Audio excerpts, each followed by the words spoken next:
All right, it is 6:45. Let's bring this meeting to order. This is the Newburyport Conservation Commission meeting to August 6, 2024, taking place on the Zoom platform, and this meeting is being recorded. First item on the agenda are the meeting minutes from July 2nd, 2024. Can everyone Do see the we- meeting minutes? Yep. Yep. Okay,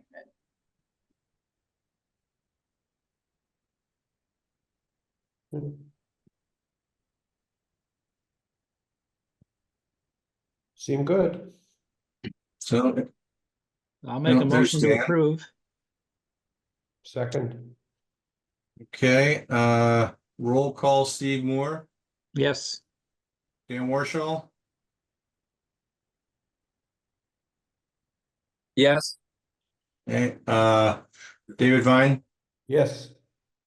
Bill Mullen. Abstain. Okay, who else is on here? Oh, there's Carol. Hi. It's not all showing up on my screen. Sorry. I would not have called you, Carol, if I didn't see the arrow. Carol Wagon, What am I doing? we're voting on the meeting minutes. Oh, yes, I approve. Okay, and I vote yes. Get my view fixed. All right. All right.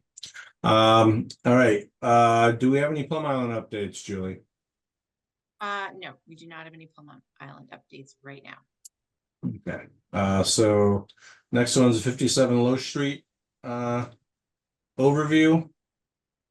Yes, so this is an informal presentation by the city on the 57 Low Street proposed youth center project and youth services, or I guess it's now youth and recreation, or recreation youth. Kim Turner will be giving a brief presentation of what they're proposing to do out there, just so I'll move, and actually we've got Tom Hughes here as well. So the two of them can speak briefly to 57 Low Street. Kim, do you want me to stop sharing? Is there something you can share, or do you just want to speak to it?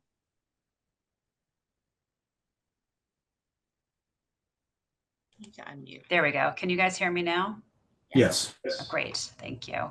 Yes, I have it says share is disabled. Here, now you can share. All right. You should be able to. Great. Can you all see this? Mhm. Yes. Yes. Excellent. Yeah. Thank you. Yeah, it's been a couple of years actually since the last time we came before you to talk about this project. This is 59 Low Street, the site for the hopefully the future Newburyport Recreation Center. And tonight, as Julia mentioned, we'd like to just sort of go through a brief presentation overview, where we'd like to use this opportunity as sort of a working session to get some feedback from you all, but wanted to give you an update as to where we are right now. And I have Tom Hughes with me as well. He'll be presenting part of this presentation with me. So we'd like to start with a bit of an introduction and sort of a brief history of where we were and the last time you saw us. Give a brief overview of the project and where we stand now, and then talk about next steps. So the property at 59 Low Street was actually acquired by the city from the National Guard in January of 2022.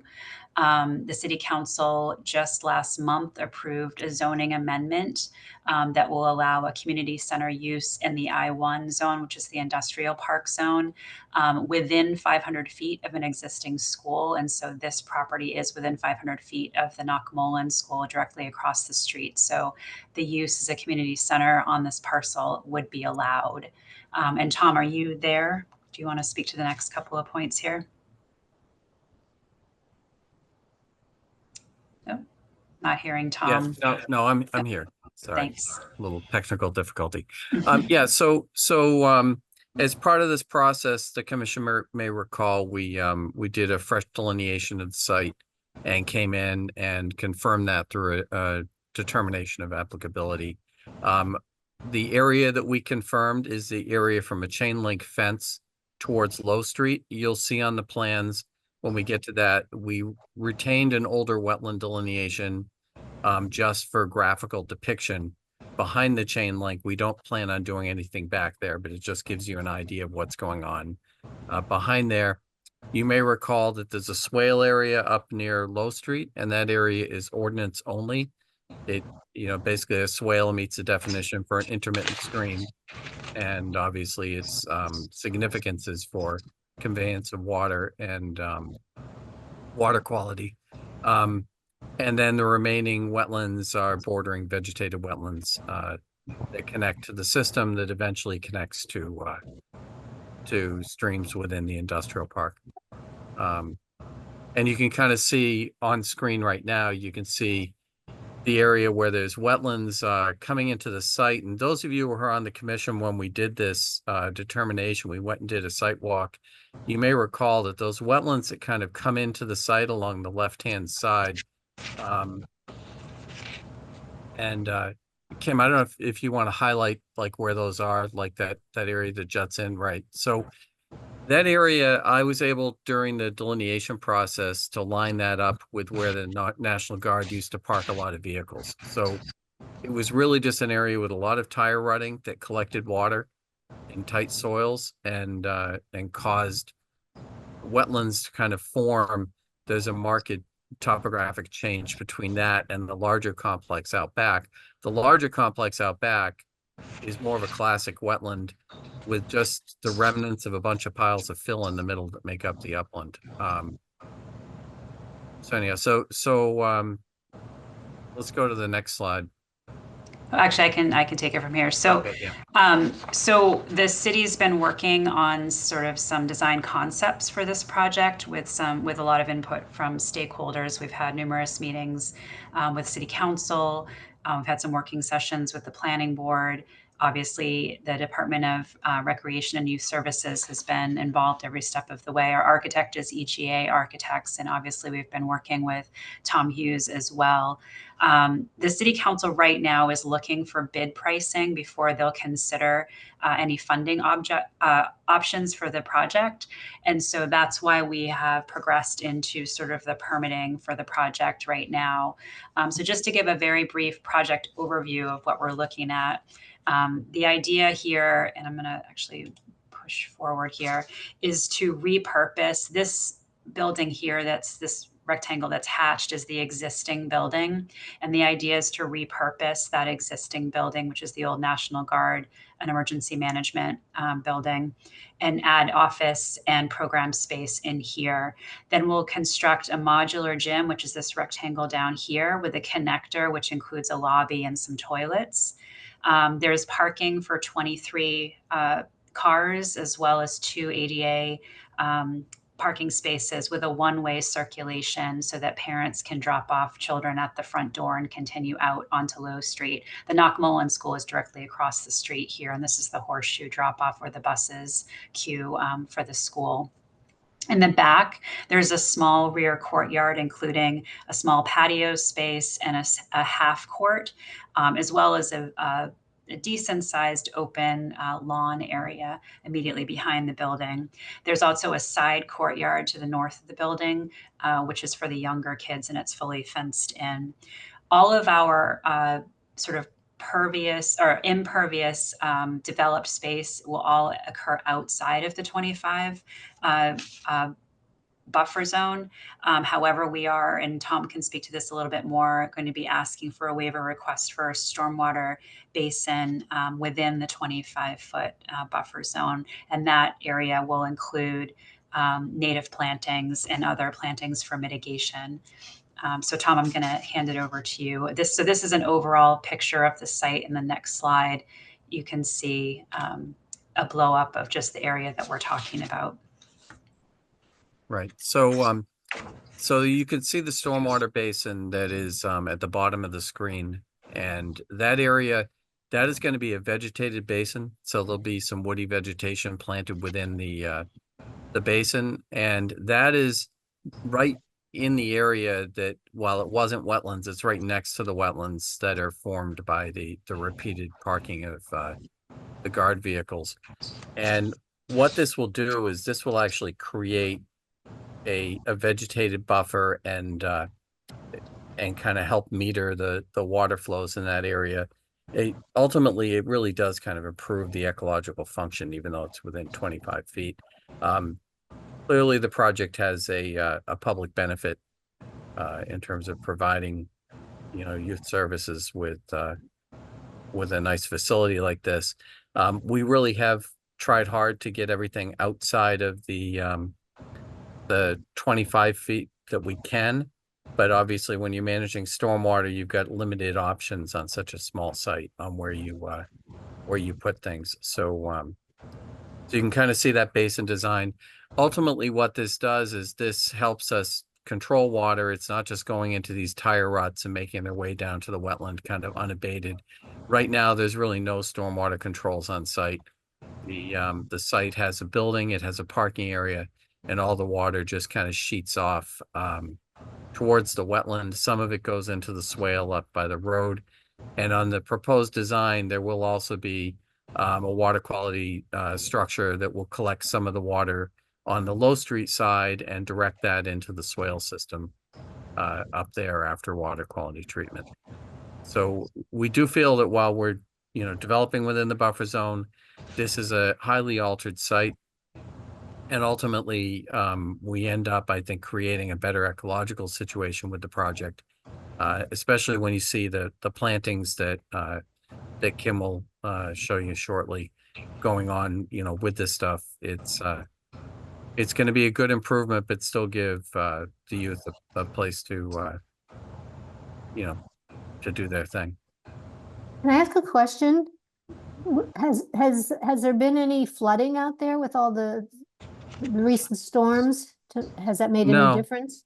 No, the property is fairly high. It's not prone to flooding. It's not anywhere near a floodplain. There's a marked drop at the chain link fence at the back, which is where the wetland line that I flagged is.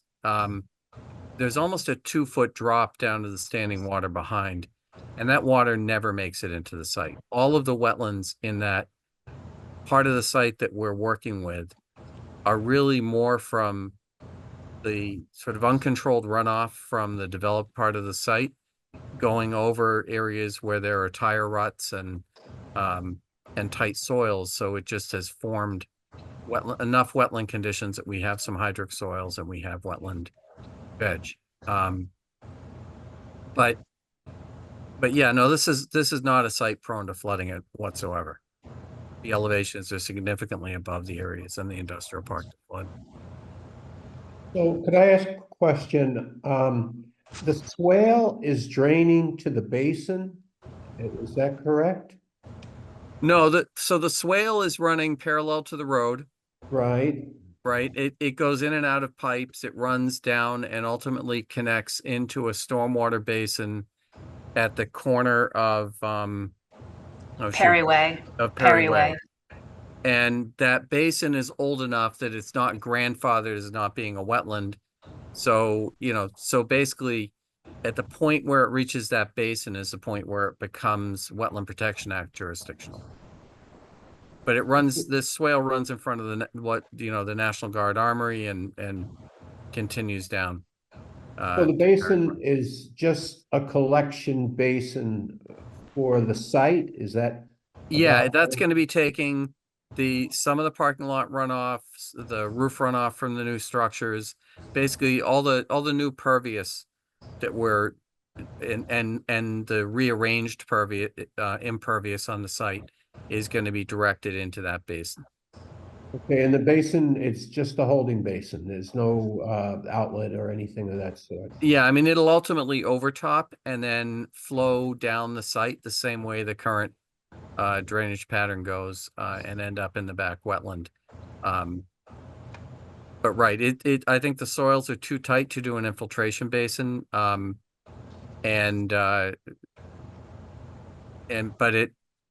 it should function well for water quality, and then when you look at a lot of what's going into it is clean roof runoff as well.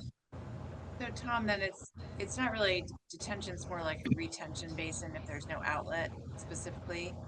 It's not outletting directly to the wetland or anything like that. Yeah, I don't believe there's an outlet structure. It's still being, the final design still being done on it. So, Yeah, Julia, we, John Eric is still working on the design, so we don't have a final stormwater plan to show you tonight, but we're just sort of giving you the broad strokes and looking for questions so that we can get those answered by John Eric.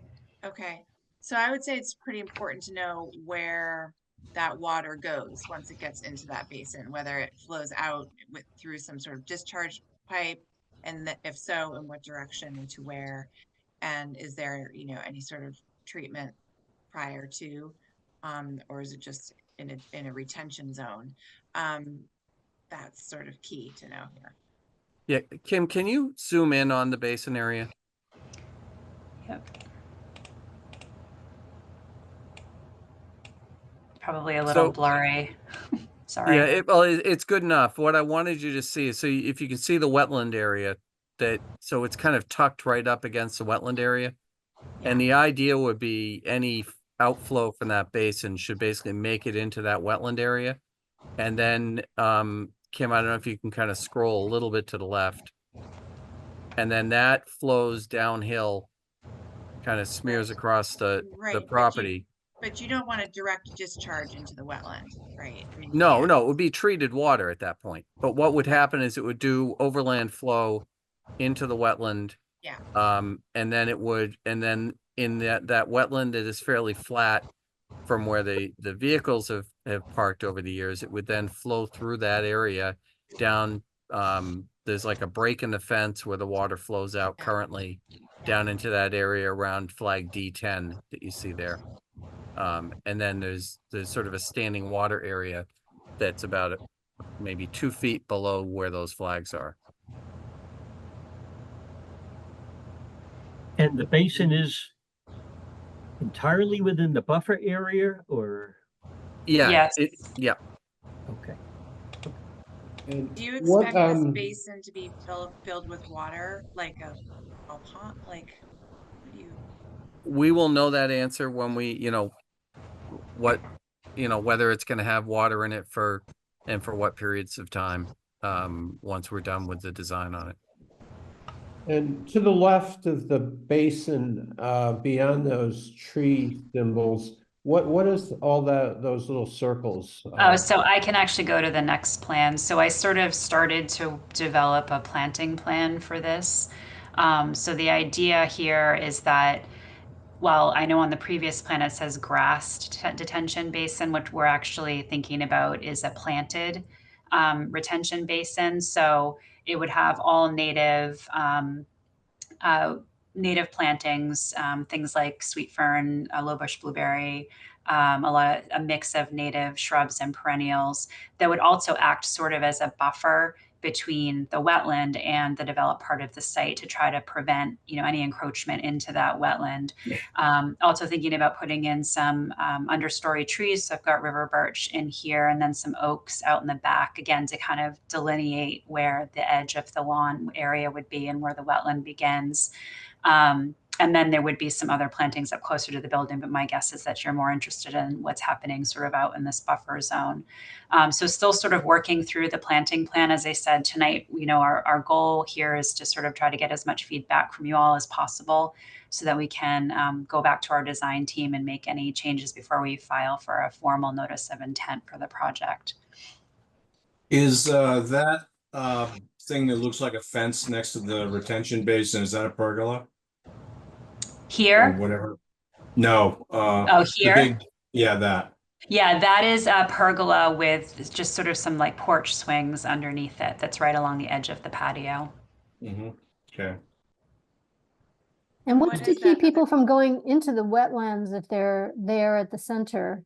Is there anything to, Back here? Into the wetlands back here, you mean? Or back in this wherever? area? I can't Well, so tell there's from- a chain link fence right here currently that we probably Right, would not right where? remove. Can you show me on the map? Because I don't know exactly what you're talking about. Oh, sorry. Can you see my cursor moving up and down? No. Yeah. You're like the edge of the property line on the far right, Carol, Yeah. Oh, If I okay. can where add that dashed line is next to the property line on the right. Oh, Oh, that's there? very big Okay. right there. Okay, thank you. Very large blue line.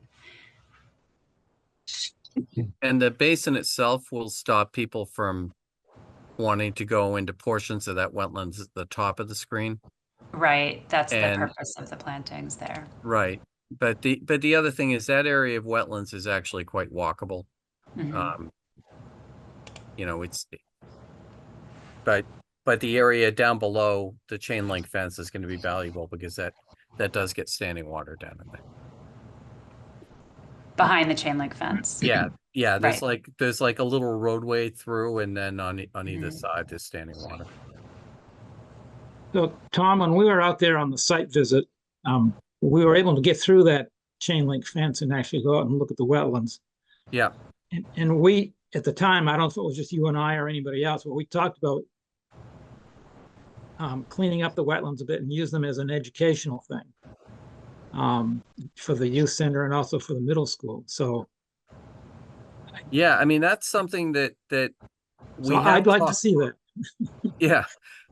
I don't know that we can fit it in the budget right now. And that is something that we have talked about as being kind of an ideal, would be to build on the youth center and building kind of an environmental program and some use of that back area,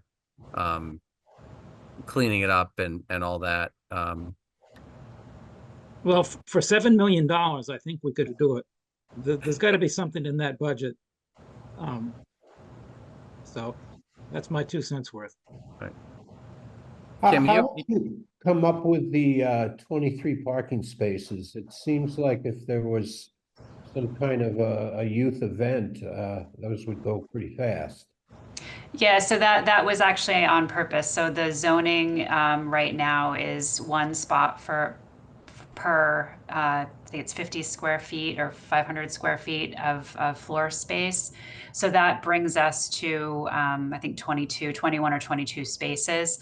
The way that programming works in this building, they only have about 12 families in the morning when the school is in session. So 12 parking spaces plus their staff gets them, 23 spaces would cover that easily. After school, it's primarily children that are getting to the youth center either by walking across the street because their primary population are middle schoolers, or parents who are dropping off. If there is a larger event, it would be after school hours, in which case the people would use the parking lot at the Knockmullen School and walk across to this facility. Okay, is there any allowance in this plan to improve the walkway or?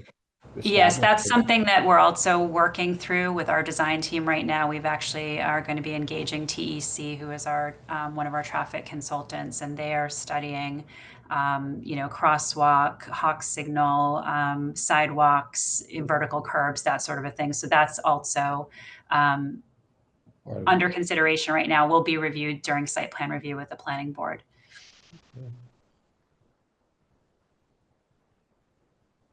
And I know the stormwater basin isn't impervious. What percentage of the property's buffer zone is the basin? What percentage of Yeah, I don't have that number. But we will provide that as part of our waiver request. We'll give you the exact numbers. Kim, can you go up to the aerial that's on the cover page? Mm-hmm. Oops. Yeah, so I don't know if you can see. So right now you can see kind of those containers and the big parking area. The basin's kind of going in that area where the containers are and the wetlands right behind it. So it's pretty highly altered right now. This isn't your sort of highly valuable wetland, but it is wetland and it is protected. You can see where, on the other side of that chain link fence, you can actually see the dark areas of standing water. That is, granted, it's beat up with those piles of fill and it would be great to clean that up and, think about long-term boardwalks and things like that back there. but we are staying away from that wetland complex, you know, as much as we can. And I think when we file, it would be good to set up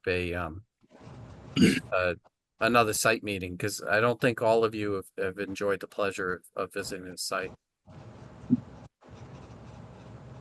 No, that would be good. All right, we have anything else for now?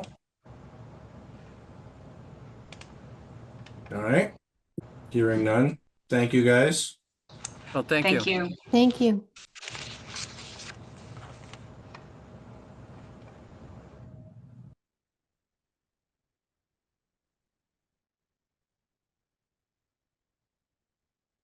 Okay, that was good. Thanks, Okay, Kim there you and are. Tom.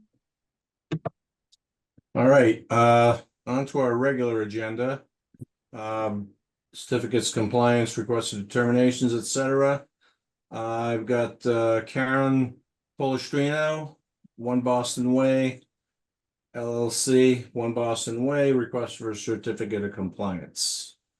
Yes, and I believe Dan Powers is here. I'm gonna promote you to a panelist, Dan, so you just have to jump over when you get the call. Yeah, okay, great. Is there anybody else who needs to be available to speak to represent the Boston Way properties? If so, raise your hand and the attendees, but otherwise I think we've just got Daniel.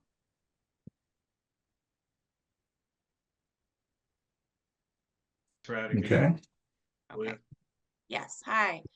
Do you want to do any sharing of your screen for this? Yeah, I can Okay. pull up the as-built plan if you'd like. Okay, great.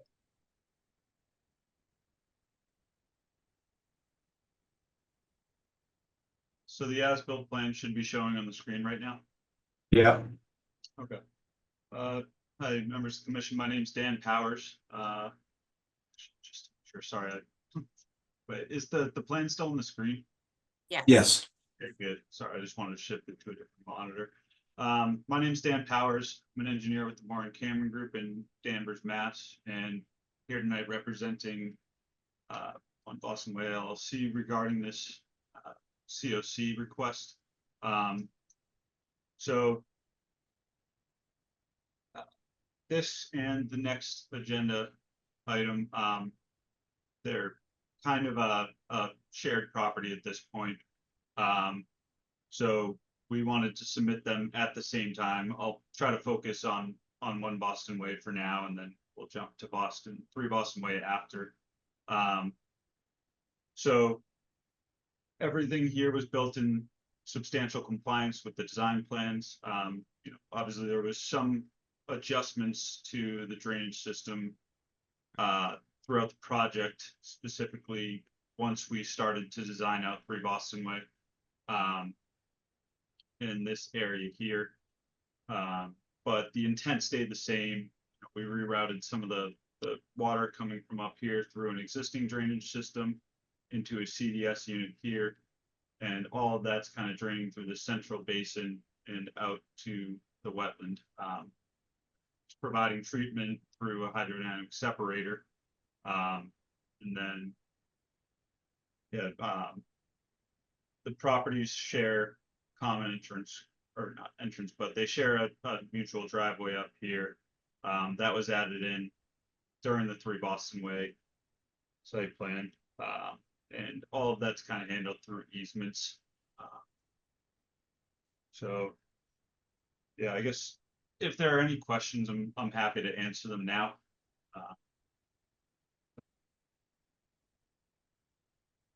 Dan, maybe you could just give the commission a brief summary of what those changes were that were made. There was an amendment at one point on this project on 1 Boston Way due to finding like the drainage, that one drain line that needed to be rerouted. Yeah, so originally there was a culvert coming in from across Parker in this area. So the pipe originally ran somewhere through where the building was. And in order to maintain that drain system without causing issues upstream, you can see here that from this manhole, we dropped that in where the existing culvert was and ran the system down and around. And everything is designed to be able to pass all the water that's coming through there. And as I previously mentioned, it dumps it into this stormwater management area. And then this was an existing 30-inch culvert that kind of was uncovered and restored during construction. So that's where that kind of change I mentioned was. And the commission approved an amendment for that. The order. And I believe you guys sent some photos, or we have some photos. Maybe we take a look at your photos.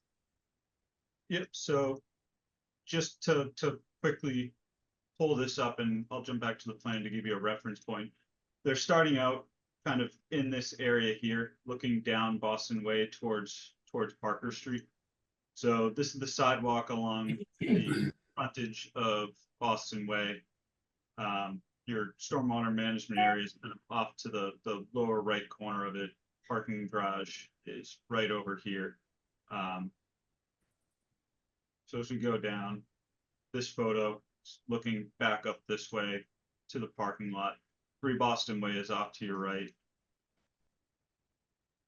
Keep going through. This is again along the frontage of Boston Way towards the left side of the building. Some bike racks. You can see this manhole right here is where that drainage reroute was run. So you have a drain pipe under the ground here that's rerouting all the drainage from the other side of Parker Street. This is kind of looking at the side of the building from the corner of Parker and Boston Way. This right here is just more of a zoomed in view of that side of the building. This is the side entrance from Parker over here, and you have the rail trail crossing. Here's your side entrance. Rail trail crossing is here for perspective.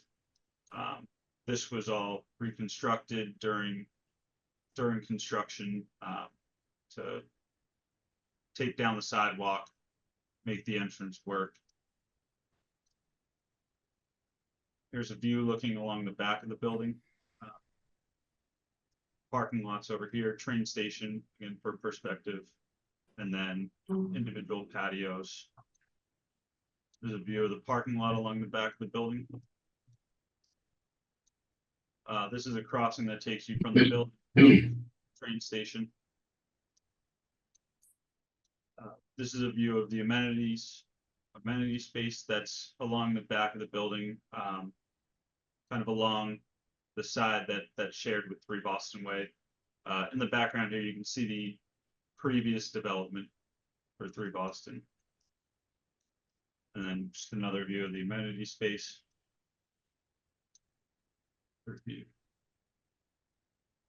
This is the walkway that was installed to connect the property to the rail trail on the left and the train station on the right. Just a view through the parking lot of the building in there. And then we're going to kind of start working our way back from behind the building back out to Boston Way here. You can see some of the walkways that were installed. Parking lot. This is the trash enclosure. So all of your dumpsters are back here. This is the shared driveway on the right between 1 and 3 Boston Way, and the train station's back here. So if you're looking at the plan from Boston Way, this is in the back right corner of the property. The walkway going up to the amenity space from the parking lot, garage is on your left, back of the site's on your right. Just the amenity space. Garage here, Boston Way is here for perspective, and then again just another view kind of along the frontage of Boston Way. And this is where all the water from Parker Street and site drainage is currently ending up. So this here is a stormwater management area that you get some swales dumping into. This is that hydrodynamic separator I mentioned earlier. So all the water kind of comes down into this area and then leaves through that existing 30-inch RCP culvert that I mentioned earlier that's going across Boston Way into the wetland system over there. So that's kind of what the site looks like now. Has the site experienced any flooding in these couple of years? Not that I'm aware of. Yeah, and no problem with the underground parking and pumping in and all your pipes and everything are handling it? Is that water level ever go down, or is it always up like that? So you can kind of see from the photo, you know, the pavement's wet. So this was either during or shortly after a rain event. So we would still expect to see a little bit of water in this pond at that point. I can't speak to any existing drainage issues, you know, with the building or parking garage. We haven't been made aware of any. Okay. How about the plants? We usually have the 2-year to make sure the plants are all in place. Is that been achieved? Do we all the plants accounted for? My understanding is that what was the comment from? In this case, there weren't really any planting mitigation areas for impacts. So I don't know that there was a requirement for monitoring and maintenance other than, you know, their typical landscaping plan. We didn't have a mitigation area that we were particularly concerned about.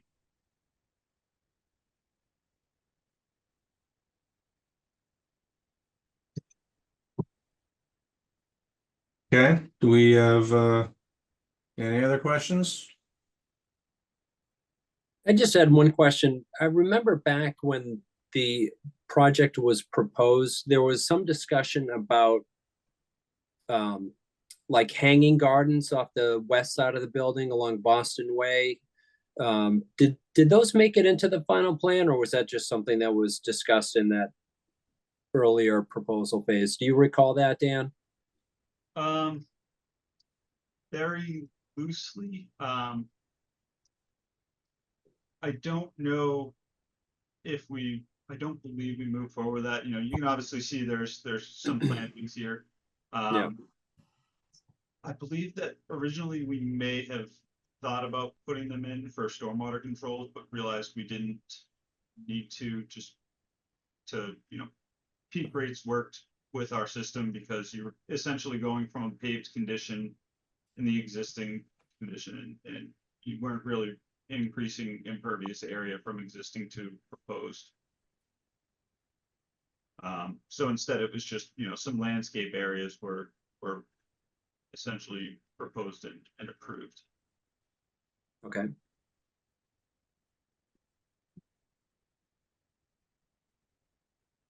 All right, we got anything else? Anybody want to make a motion? Motion to issue the certificate of compliance for 1 Boston Way. Second, All right, roll call, Steve Moore, Yes. Dan Warshall, Yes. Carol Wagon, yes. David Vine, Yes. Bill Mullen, Yes. and I vote yes. Okay. On to 3 Boston Way LLC.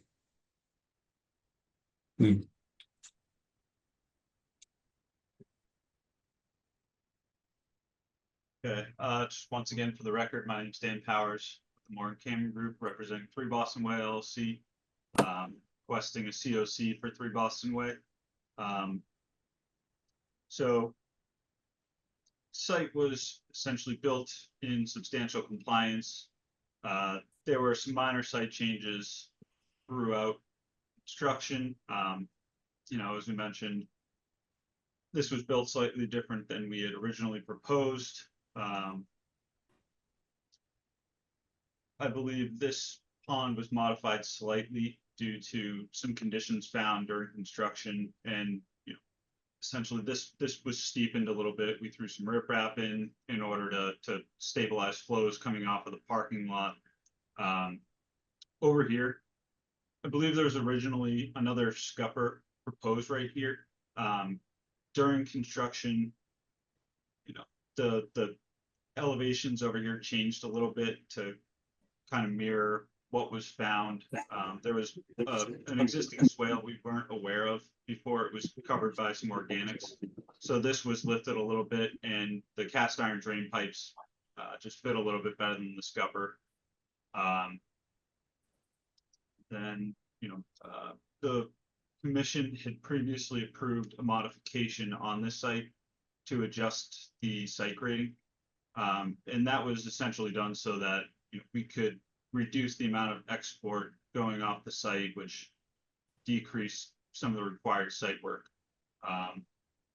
And as you're probably also aware, this site specifically was subject to a peer review by Bill Christensen that we provided adequate responses for as well. Do you want to walk through the site photos for this as well? Leah?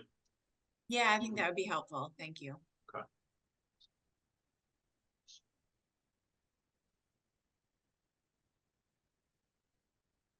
Okay, so this is kind of starting out in the same spot that we ended at for 1 Boston Way. So this is the kind of swale or stormwater management area that collects all the water prior to it being discharged away from the site. Right here, you're looking at an area, standing here, looking down Boston Way along the frontage of the site. Right here is a little further down Boston Way, looking at the corner of the building and start of the swale. So your site entrance is down over in here.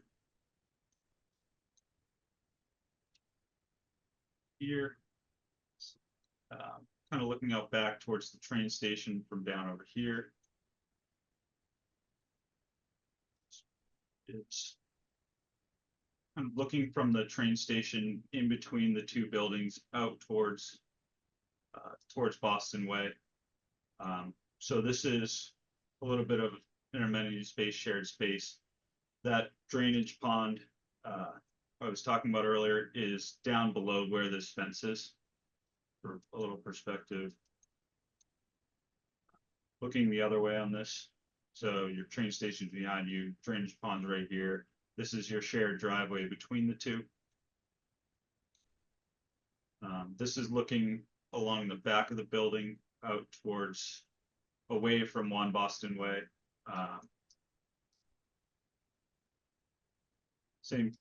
Same direction, just a little further down the site, looking along the back of the building.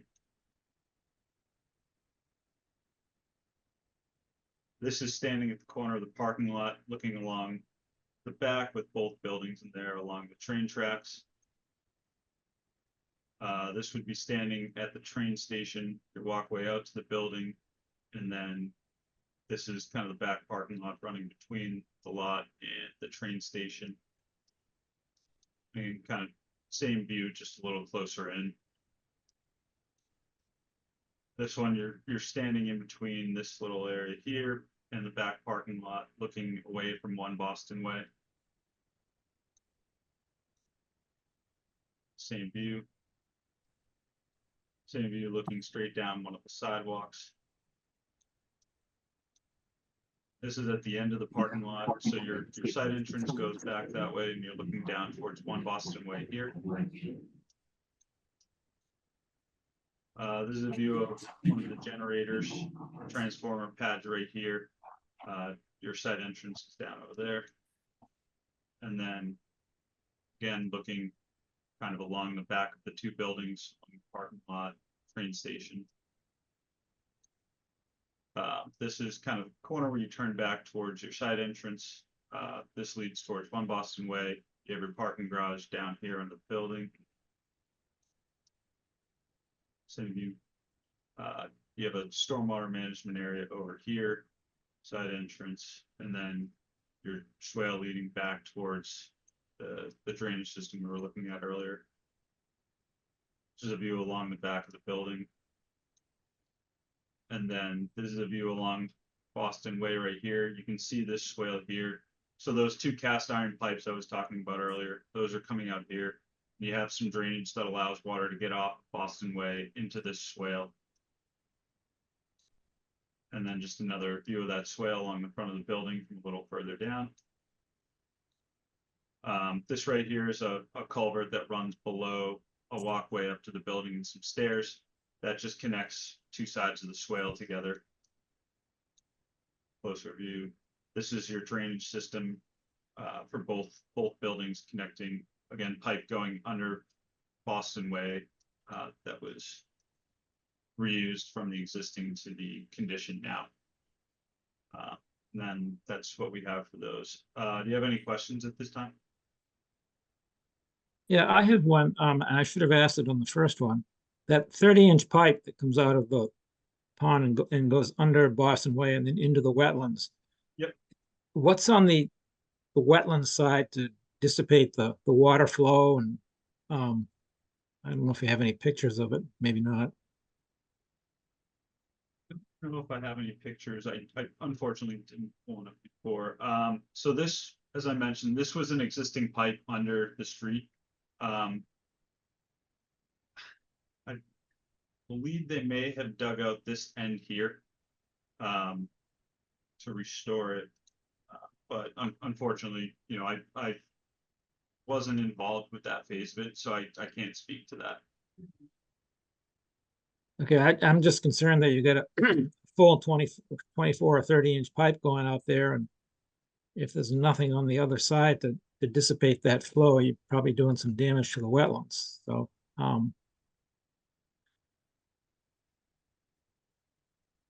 I guess I'd sort of like an answer to that question. Yeah, I would agree with that, because we do need to know what's going on with that outlet.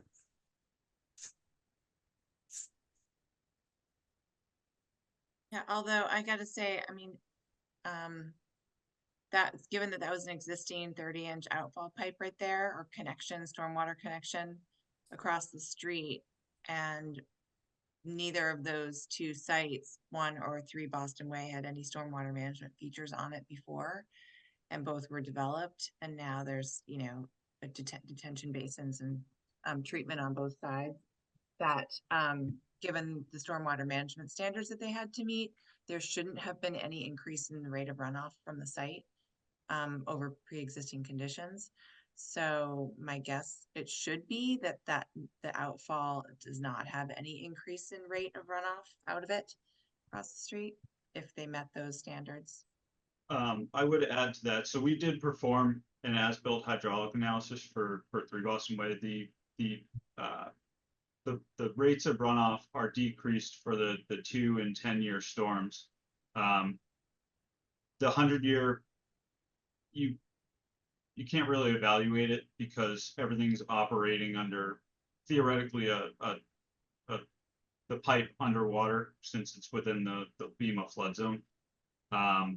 And I would also add that, you know, with the site development, you now have treatment measures in place for both sites, where before it was just parking lots going into a drainage system untreated. So there have been on-site improvements for that discharge.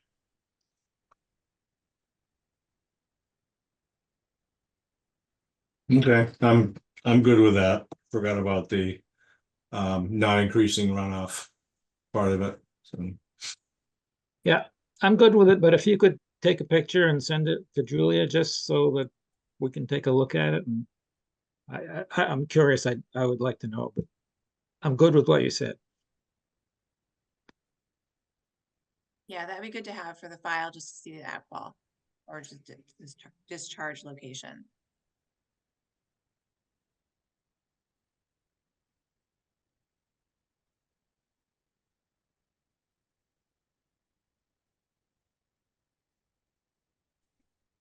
Did we lose Dan? Okay, do we have anything else? Any other questions? Well, I guess, does, Dan, do you agree that you can do that? Oh, getting the picture, yes, we can send that, we can send one over. Okay, good.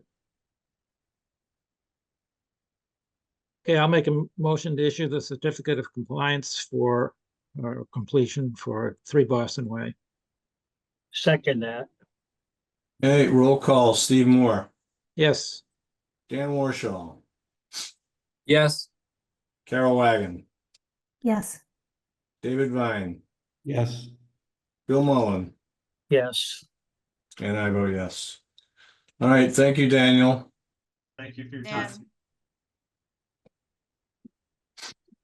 Dan, Okay. Next item is Tom Hughes for 192 Northern Boulevard. Request for certificate of compliance. yes. All right, Tom? good evening. Good, you Tom got it. Hughes with Hughes Environmental Consulting. So the current owner has sold the property, and they've held money back for the planting part of things, and we're trying to get a partial certificate of compliance to at least minimize the new owner's responsibility as that moves forward. So you may recall this lot. This is the unvegetated lot that was at the end of sort of 63rd and 65th. And the area was planted fully.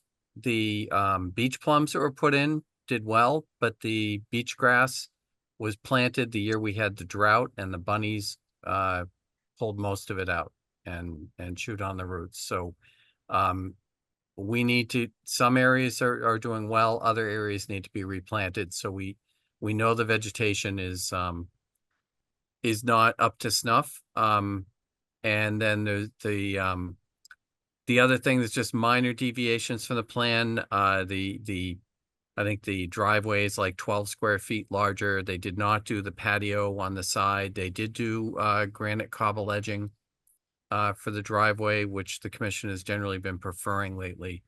Yeah, so it was 445 square feet, but the permanent area was 435, which is pretty close. And like I said, we did not do the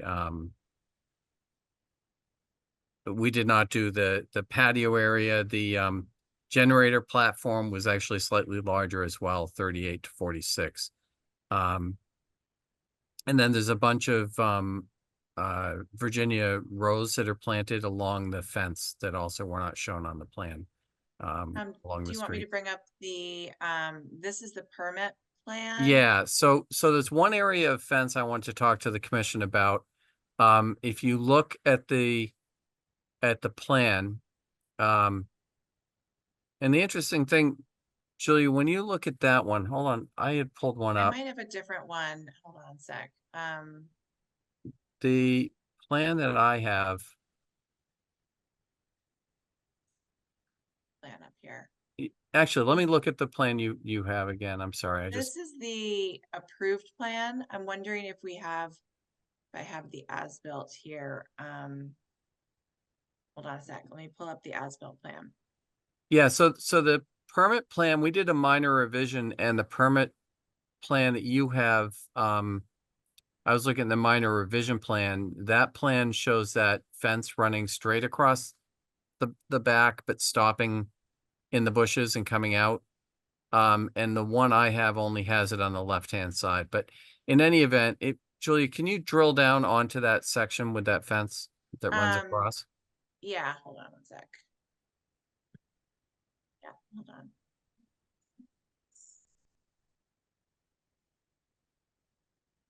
So the permit plan did show a fence running across the back, but the whole area is basically fenced off and not really, used for any more than maybe going back and picking some beach plums. So the question would be, and actually, something, that is a different plan than the final plan. Let me I pull up know. the final plan. Yeah, I'm But- gonna see if I can find it too. Let's see. if you don't, can I try to share Yeah, screen? go ahead, go ahead. Yep. Can you hold stop on. share and then I'll, Yep. yeah, that I think is an earlier version. Does say revised plan though. That was the latest one I had. Yeah, this is the one where we came in for the generator and HVAC pad. Okay. Okay. And at one point we had that iteration that you had where we came across with the fence and then we went up and we had no fence in this area. Mhm. And the commission may recall what we chose to do later is we brought that down further Right. and went back. So the area of fence that was here was eliminated.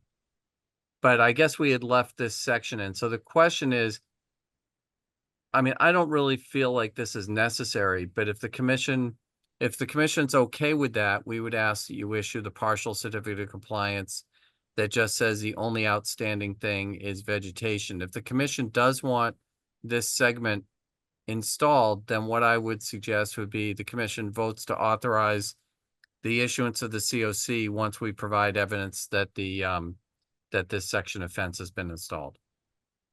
But Tom, is this other section of fence installed? The one down closer to the clamshell This? patio?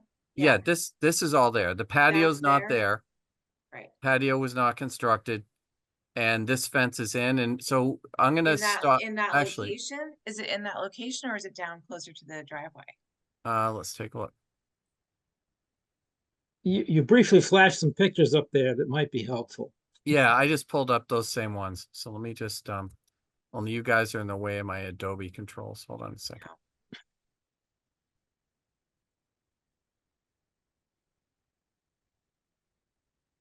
Yeah, so that's this side. You can see it looks like it's per plan pretty much. It's right. Yeah. Comes right up behind the gas tanks.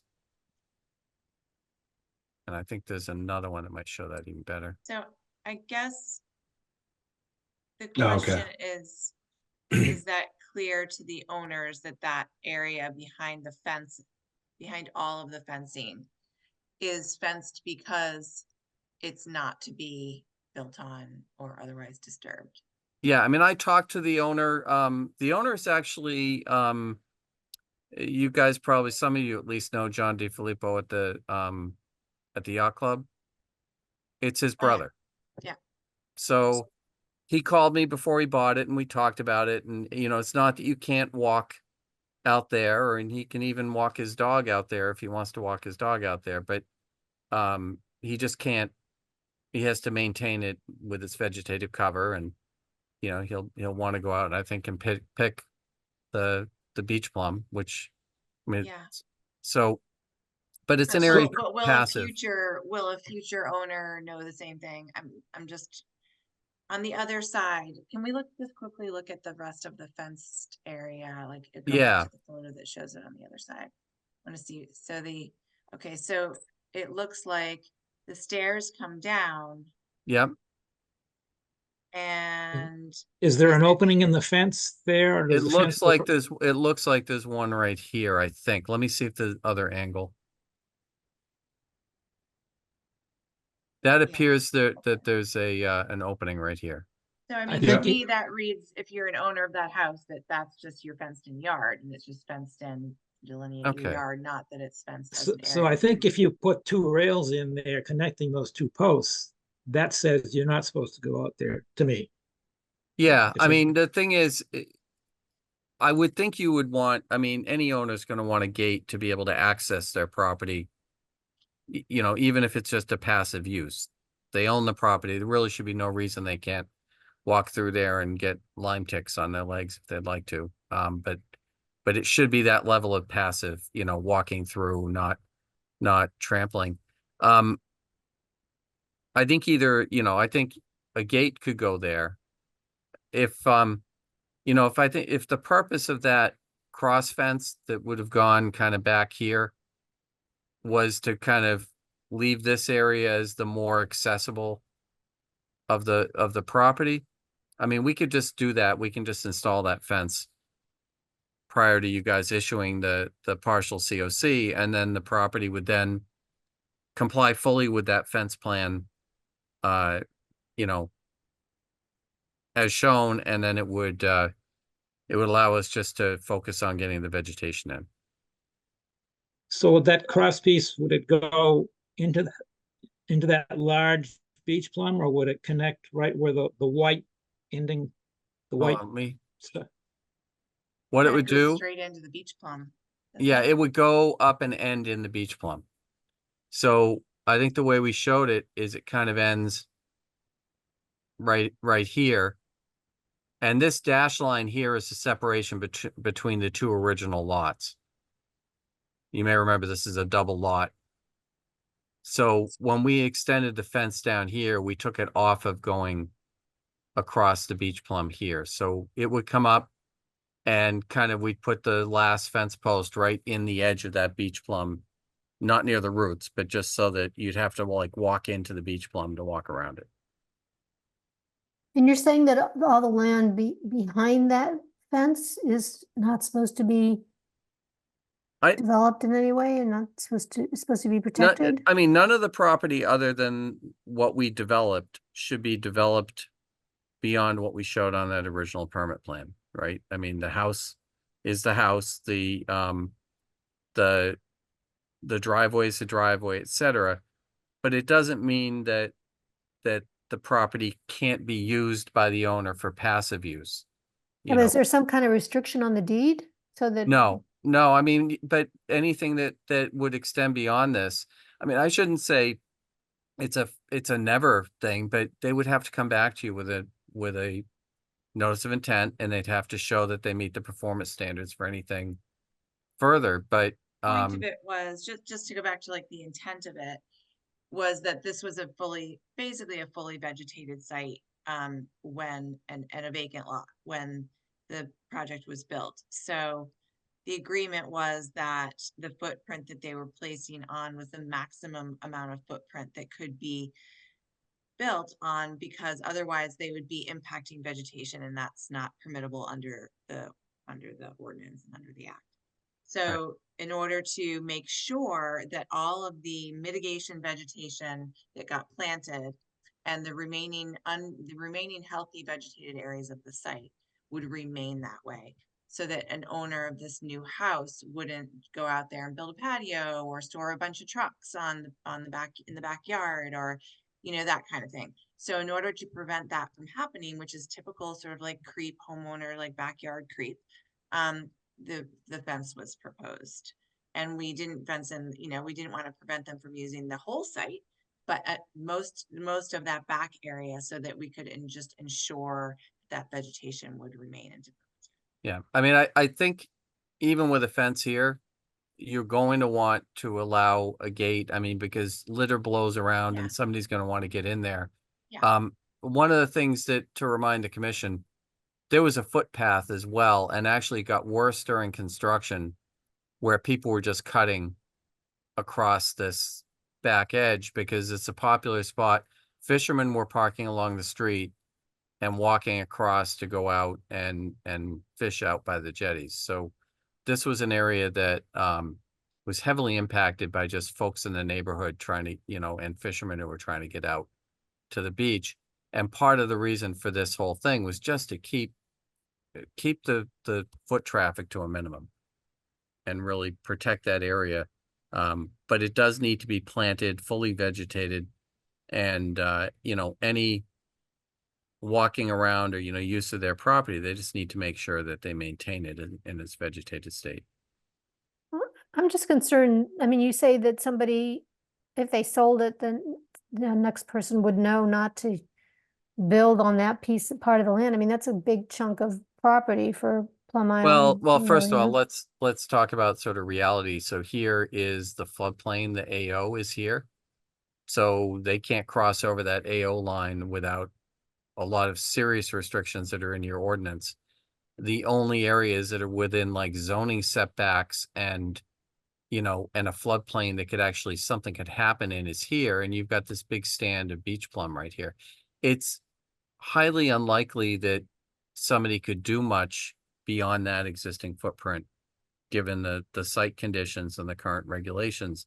The ultimately the permit at some point will be closed out. It will be something that's on record at the registry as having been done.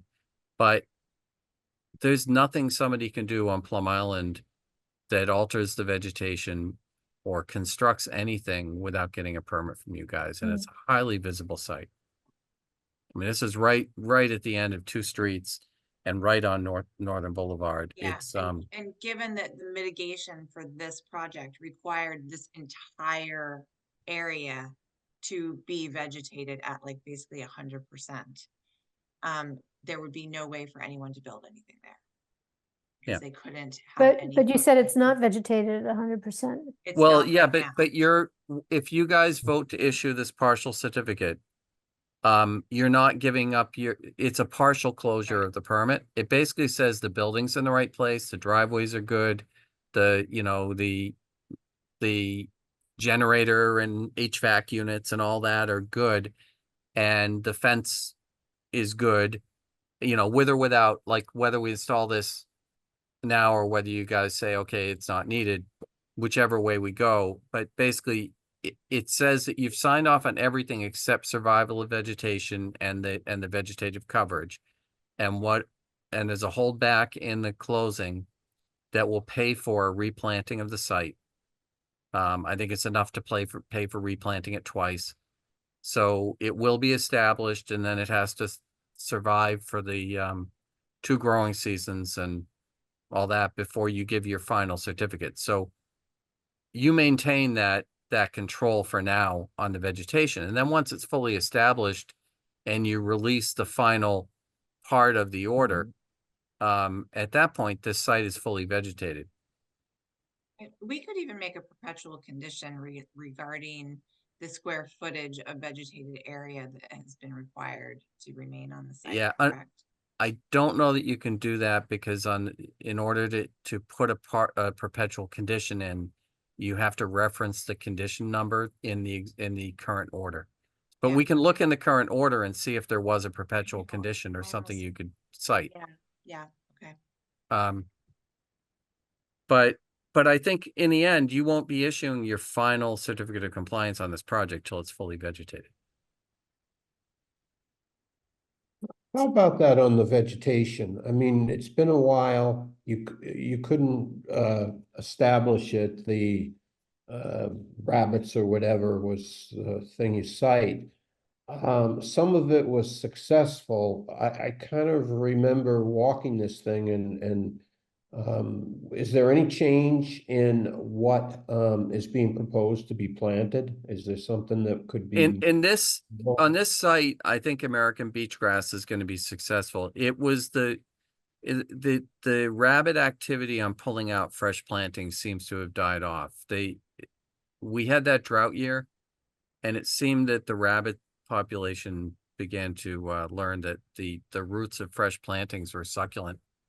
So they were just pulling out the fresh culms, and that whole area that you see there, that whole sand area, that was all planted, and the rabbits just yanked it right out. But the areas where we had some existing dune grass, that area has begun to spread back in, and we'll be planting that again. And one of the things we did have some success with on another property, after we had the failure here, we actually put in rabbit fencing around the planting areas. So we may, as a temporary measure, so we may look to do that. I've got to coordinate with the landscaper, because obviously the former owner is on the hook for getting it vegetated, and they're going to want to minimize the cost in doing that. So if we can take some precautions to keep the rabbits out of there, we'll have better luck. Yeah, I mean, you're gonna be doing fresh plantings again, so if that is in fact the reason why the rabbits attacked it so badly, they're gonna do it again.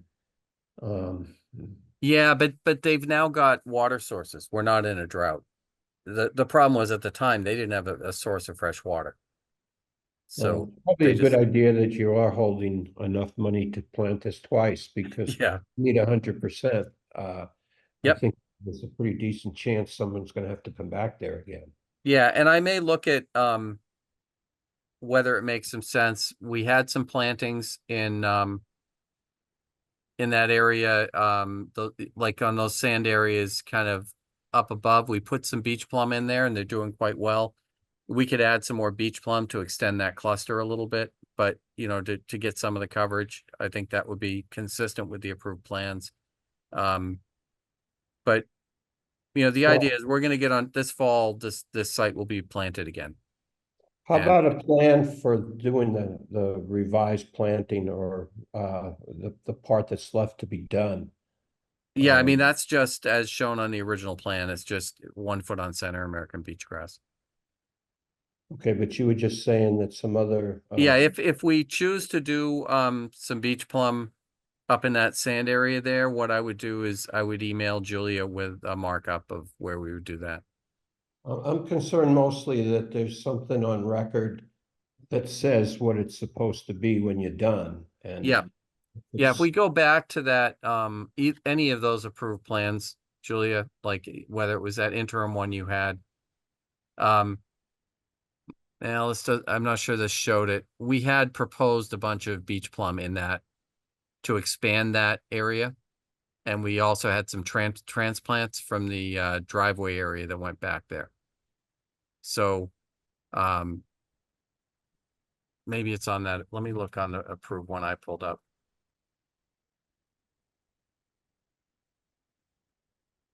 I think we may have had a specific planting plan.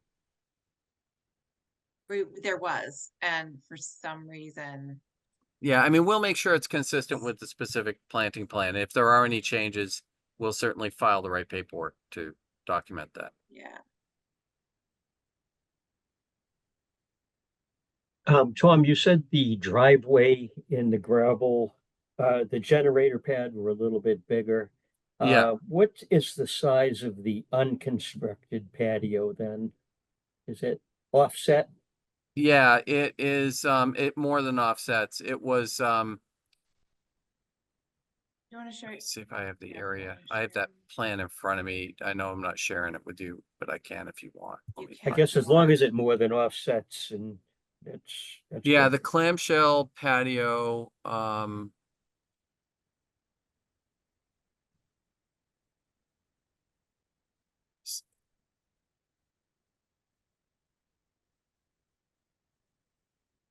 It I'm does just seem gonna like measure it. would have Give me a more than second. offset.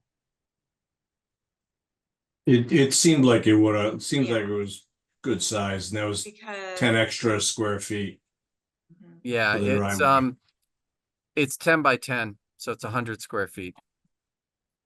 Okay. So that's plenty.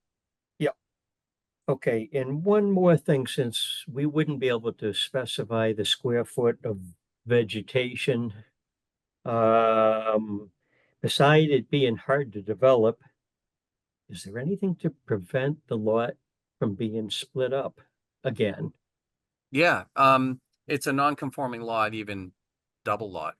So the lots are merged for zoning purposes when they're under the same ownership. So, I mean, is there something to prevent somebody from going and trying to get a variance? I mean, they'd have to justify that with the zoning board. And I mean, it's not likely. And then even then, it's gonna be a fully vegetated lot. It won't meet the vegetation performance standards. Yeah, it's not, I don't think it's gonna happen either because the city's policy is to not create any new buildable lots on Plum Island. Right. If it's Yeah. not already designated as a buildable lot with a water sewer hookup of its own, and they've been paying taxes on their lot with those betterments, then it's not gonna get. Yeah, if there was a way to have done it, we would have done it when we permitted this house. Okay, thanks. Okay. Anybody else? All right, Do we need to decide on the fence or not fence? Yeah, if we can have that discussion and then we can discuss the next steps. Okay, oh, I'd like to see the fence. I would too. That's what was there. Okay, I fair would- enough. I prefer to see it. All right, fair enough. So, we'll do that. What I guess I would respectfully ask the commission is if you would consider voting to authorize Julia to issue the COC, the partial COC, once the evidence the fence has been installed is provided to her. Because we don't have to wait till fall to put a fence in.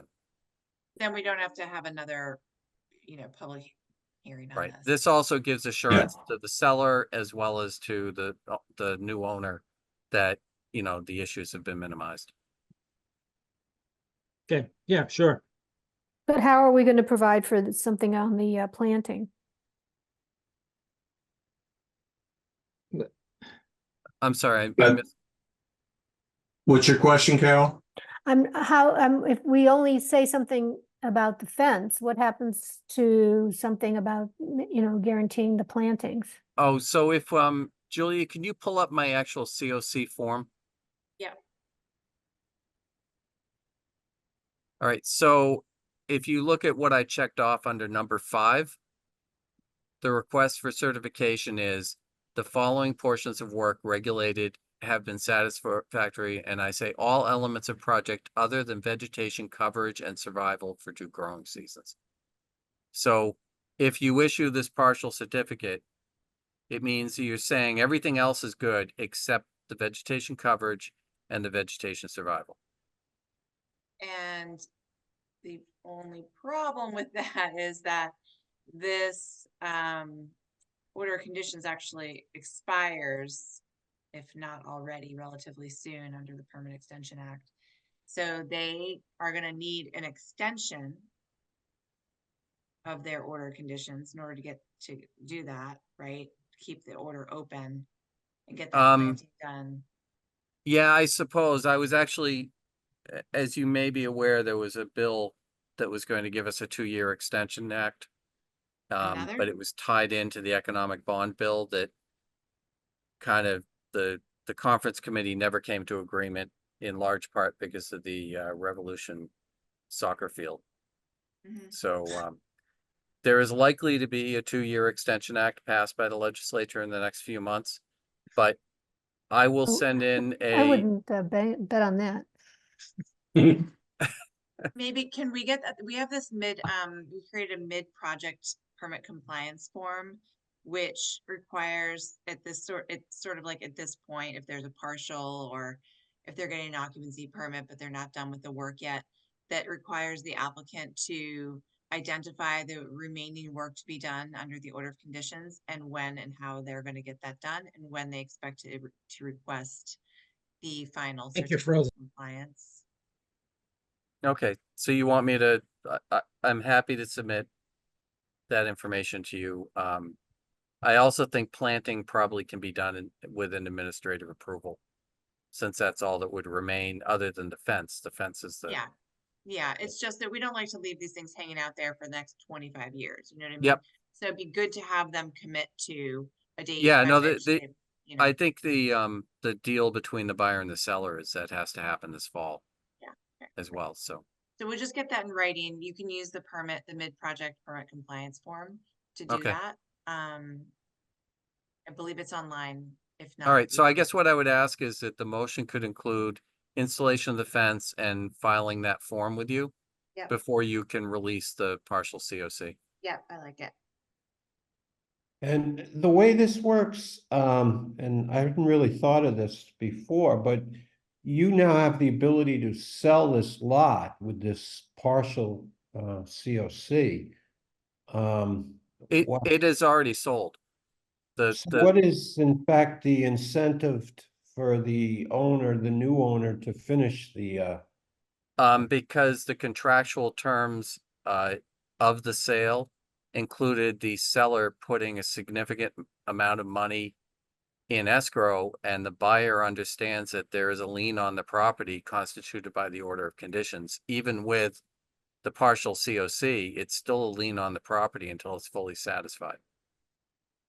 And technically, if they don't submit a request for the complete certificate of compliance before the expiration date of the order of conditions, it's a violation of the order of conditions because that's a special permit. That's a special condition in the order now because we added that in years ago.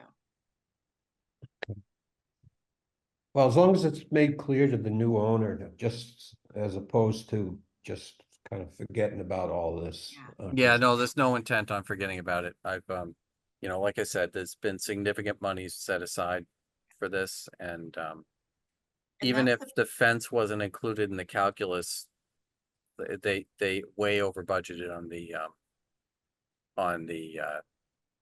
the vegetation part, because there's a little bit of unknown because we had not come into you yet. And that's the point of when we put together this mid-project permit compliance form, it was exactly for this reason, to remind people that there's still work that they need to complete and that they have to get their certificate of compliance. Yep. And that if they don't, it's a violation of. Yep. So if you can even email me that form, Yeah. that'd be great. We'll take care of that. And I'll get folks moving on putting in that fence spur. So does that form mean you don't have to apply for an extension of the order of conditions? No, it still does. Okay. They still should extend their order of conditions if they don't have a complete certificate of compliance yet. They really Right. still should. I'm wondering, I mean, is this thing I think has expired, right? Probably. Can't do the calculations right now because I don't remember the exact number of days. But Yeah. it would have expired in October of 2023. Then you add on the whatever it was for the permit. Oh, the right, cooling right. period.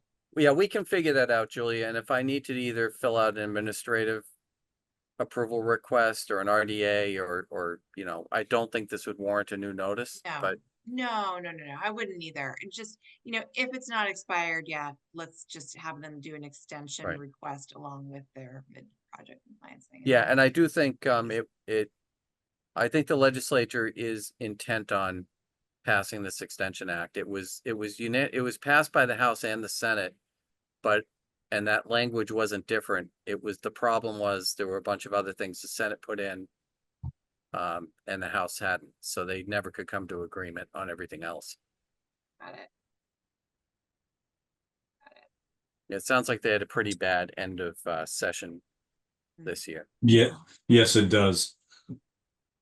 Well, Martha Healy was supposedly trying to get them back, so who knows what else they'll deal with, if anything. Yeah, I've been in regular touch with the senator because it's not just my projects. I think Newbury has 2 or 3 that the permits expired mid like subdivision construction type stuff. And I have a couple that would benefit because ORADs have expired. But Yeah. it's not a big deal for me, but It's not a big deal to get an extension either. Yeah. No. So with that, I guess I would ask you guys to just move this and again, pending those 2 items, authorize Julia to issue the partial COC as requested. And what the 2 items were the fence and what else? The fence and that form, the mid-project Okay. form, and whatever I need to do to authorize that, the fence and the vegetation going in.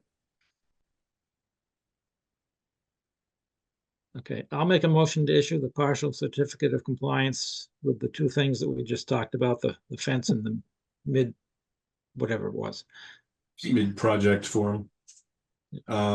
Okay. Might want a second? I'll second that. Okay, roll call. Steve Moore, Yes. Dan Warshaw, Yes. Carol Wagon, Yes, David Vine, Yes, Bill Mullen, Yes. and I vote yes. All right. Thank you so much. Thank you, Tom. thanks, Have a great Tom. night. You too. Okay, next item is Norino Mira, 251 Low Street, request for extension to the ORAD. Yes, okay. We got Rich Kirby there. Yes, let me see if Rich Kirby wants to just quickly speak to this. I'm promoting to panelist Rich, so hold on one sec.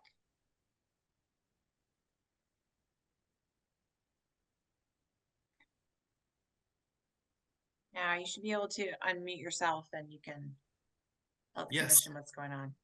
Thank you, Julia. Rich Kirby, OEC Environmental Consultants. we filed this ORAD extension request in July, prior to the expiration of an ORAD that for 251 Low Street. If some of the commission members may recall, back in 2020, we had requested an extension from the previous ORAD extension. And at that time, we had the project surveyor reestablish all of the wetland flags out in the field, and we went out there and reviewed them. And during that review, we made some changes that were reflected on a plan, which is the last sheet of this document. That helps. Julie, I don't know if you want to share it, but Yeah, I'm gonna pull that up right now. Here we okay. go. Yeah. That's the one, or actually the one right before it. Sorry, sheet number Okay. 20. There you go. Is Thanks. this it? Okay. Yep. So that's the commission might be familiar. This is across the street from the Shaw's Plaza. That's, I think it's a Haji's 2 ice cream place. Yes. Yep, with the parking lot there. And we've got an old agricultural field in the back with protrusion of upland with wetlands on either side. In 2020, we made some edits to the delineation, moved some of the flags up. Somebody had flagged that stormwater pond as an isolated wetland, and we confirmed indeed that it was a stormwater pond. And the commission issued an extension. With the COVID Extension Act, we would have been valid through August 16th of 2024. So we filed for the extension again on July 16th, and on July 31st, we went back out to the site, reviewed the flags once more that were recently reestablished by the surveyor again, and determined that all the flags remain accurate. So no changes to the wetland line this go around, but certainly the wetland plants and wetland soils are on the down gradient side of the flags. The upland plants and upland soils are on the up gradient side of the flags. So in an effort to avoid the logistics and expense associated with filing a new ANRAD application, we're requesting that the commission extend the ORAD once more for the site at 251 Low Street. And how long are we extending it? 2 years or? We're requesting a 3-year extension, yes. Okay. And what would be your next step? You're gonna finish the field work and then you're gonna come back to us with the. Well, we plan? actually, we did go back out to the site on July 31st to review the delineation. The flags were reestablished by the project surveyor shortly after we filed this request on the 16th of July. And we went back out to the site to confirm that all the flags remain accurate. So all the field work's done. And We had sort of anticipated when you first filed this that you might need to right, change some flags, and that therefore we would open this tonight, but that you might need extra time to resurvey any changes that might be made in the field. Sounds like what you did is went out and saw that you didn't actually need to make any changes. right. The changes that we made back in 2020 that are reflective on this plan remain valid. So the delineation is accurate as it stands today.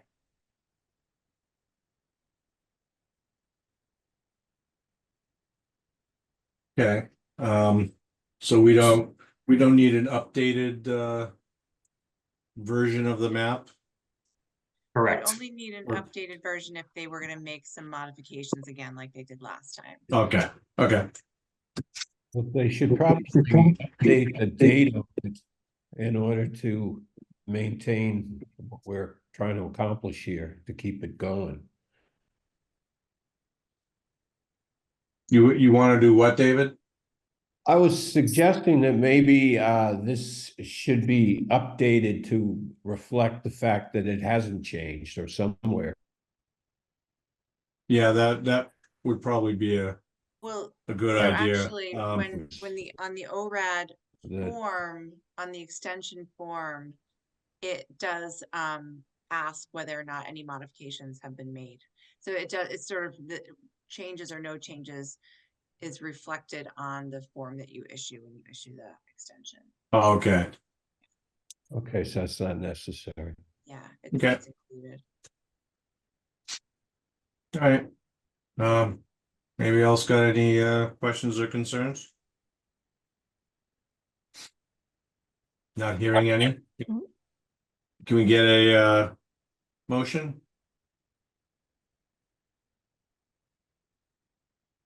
Motion to To, issue a 3-year extension on the ORAD.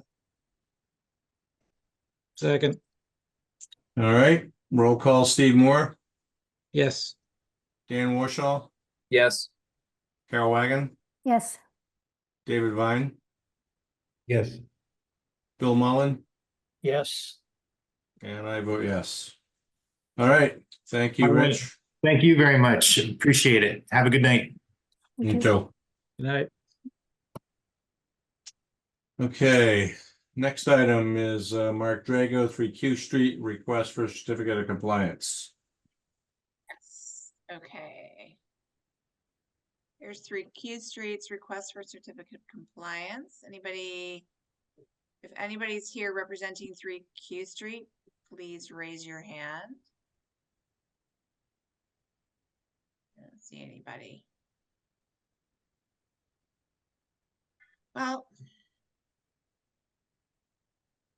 No, I don't see anybody. I don't see anybody. I mean, we can run through this, and if there are any questions you have that I can't answer, you can continue it. I'll show you what I have for the documents that were submitted. Here's their request for certificate of compliance, Mark Drago. They want a complete certificate of compliance. If y'all remember, a order of conditions was issued way back. I guess, let me check my notes. It was in 2020 that involved a second floor addition on an existing single family home at 3Q Street, which is right on the basin. A new chimney, door landing, front porch, etc. When they did the project, they did a little bit beyond what was actually approved, fencing, some other landscaped areas, and they also put in this wall. This is an existing seawall. They filled in the cracks and they refaced it. You can see, and because it was apparently crumbling, etc. But the refacing of the wall, commission determined a violation, along with some other, they had put a bunch of boulders in here and other elements that were considered violations. So an enforcement order went on the property, and as a result, they submitted a notice of intent. They did a bunch of mitigation right off the bat, and they repaired a whole lot of stuff. And then they had to submit a new notice of intent for the work. They essentially submitted an amendment to their notice of intent, to keep some changes in place, including the wall, and then also to tear down an existing garage on site. And let me see if I can fit. So this was let's see here, it's the as-built. Okay, this was the existing site over here on the right side. This was the existing house. This is the seawall that they did the work to. And this was an old garage, and there was all sorts of concrete, foundation, keystone, etc. Around here. What they did is, when they amended the notice of intent, they modified the plan so that they could keep some of the changes that they had already made that weren't approved. They did mitigation for the others. We had a coastal engineer come out along with the city, because some of the seawall is on city property, to take a look at the work to the seawall that was done. And it was determined actually that there was no adverse impact from the modifications to the seawall on the resource area or on flood zone or flood protection or anything like that. So the commission allowed them to keep those repairs in place. And then in addition, what they decided was that this garage was falling down. It got demolished. They wanted to rebuild a new sort of, instead of a garage, accessory structure. So there was an amendment to the notice of intent to allow them to build this accessory structure over here in place of where the garage was, and a whole lot of concrete and other disturbed area. So, and then this was the sort of the final plan. This would be the driveway, landscaped areas, walkway. This is the new structure with the deck, and the rest of it would be planted in addition to the other planting areas that had already been made. So that's how it all kind of went down. It's very complicated, took a number of years for them to accomplish all that. This is the as-built plan. Yep. Any questions? Did this also, the seawall stuff extend onto the neighboring properties, as I recall? It did. It was actually, Okay. you're right. It was two City. properties. It was this guy, John Powers over here. It was Okay. partially on his property. And then the work was done actually by both of them. You're right, Steve. It wasn't just Mr. Drago's property. It was also John Powers, and it was also the city of Newburyport property. So all three were sort of involved, and that's why we brought both the city engineer out and the neighbor John Powers out, and we worked on that piece of it together. It was very complicated. This is now the as-built plan. They had, I believe Steve Sawyer went out and did this as-built. And even though he didn't originally work on the project, he did the as-built for them. These are the existing conditions today. You can see this is the new structure they built. It has a little deck. Do you have This any is- pictures of that, I Julie? do have pictures. Yeah, let me see if I can Oh. get the pictures. Here they are. So this is the accessory structure. Oh. It has a chimney, little deck you can see down here. These are the walkways that were approved. Driveways right here. You come in off of Q Street. They needed this walkway around the back to access the propane tanks and to get access around the back of this new accessory structure. This is all the landscaped area alongside the side yard and the front yard. Again, this is the driveway coming in. Oh, yeah, driveway's back there, and it wraps around the walkway. Wraps So around. that's not a garage at all. It looks like it's like a It's not. in-law apartment or whatever, right? No, it's not a garage. No, definitely is not a garage. The existing structure was a sort of large garage shed building, and they decided that they didn't really need the storage. They really just wanted to use the footprint to build like this little accessory building. I don't think it's a kitchen or plumbing or anything like that. Although it does have that like a gas fireplace in there. It was all approved through zoning and planning. So that wasn't really our purview, but that did get approved. This is the walkway alongside the building where the propane tanks are. And so those are the site photos. Again, this is the wall. And as Steve Sawyer certifies in his letter with the as-built plan, that the new accessory structure was constructed per the proposed plan, all supported with space underneath. Also, this is in the FEMA X zone. Even though it's right on the basin, there's a large portion of the site that's actually outside of the flood zone, and that's where this new accessory structure was built. They actually changed the location. The garage had sort of been partially in the AE, and they moved it back to get it in the X zone to rebuild it. So that driveway and so the location is correct. Limited Peastone driveway was constructed to the limits of the proposed site plan, except for the small walkway, which we had agreed that they could put behind the structure in order to access the propane tanks. As built landscaped areas exceeds the proposed plan by approximately 520 square feet. Medium-sized rounded stone planted with grasses and shrubs. Only site feature of note is an arbor and gate located at the front right corner of the original structure. And that would be elevated, not have any adverse. So, no one is here representing this tonight, but essentially it's received a lot of attention over the years, and the as-built plan does agree with the permitted plans. We could continue if you have questions for the applicant, or you could vote on this tonight.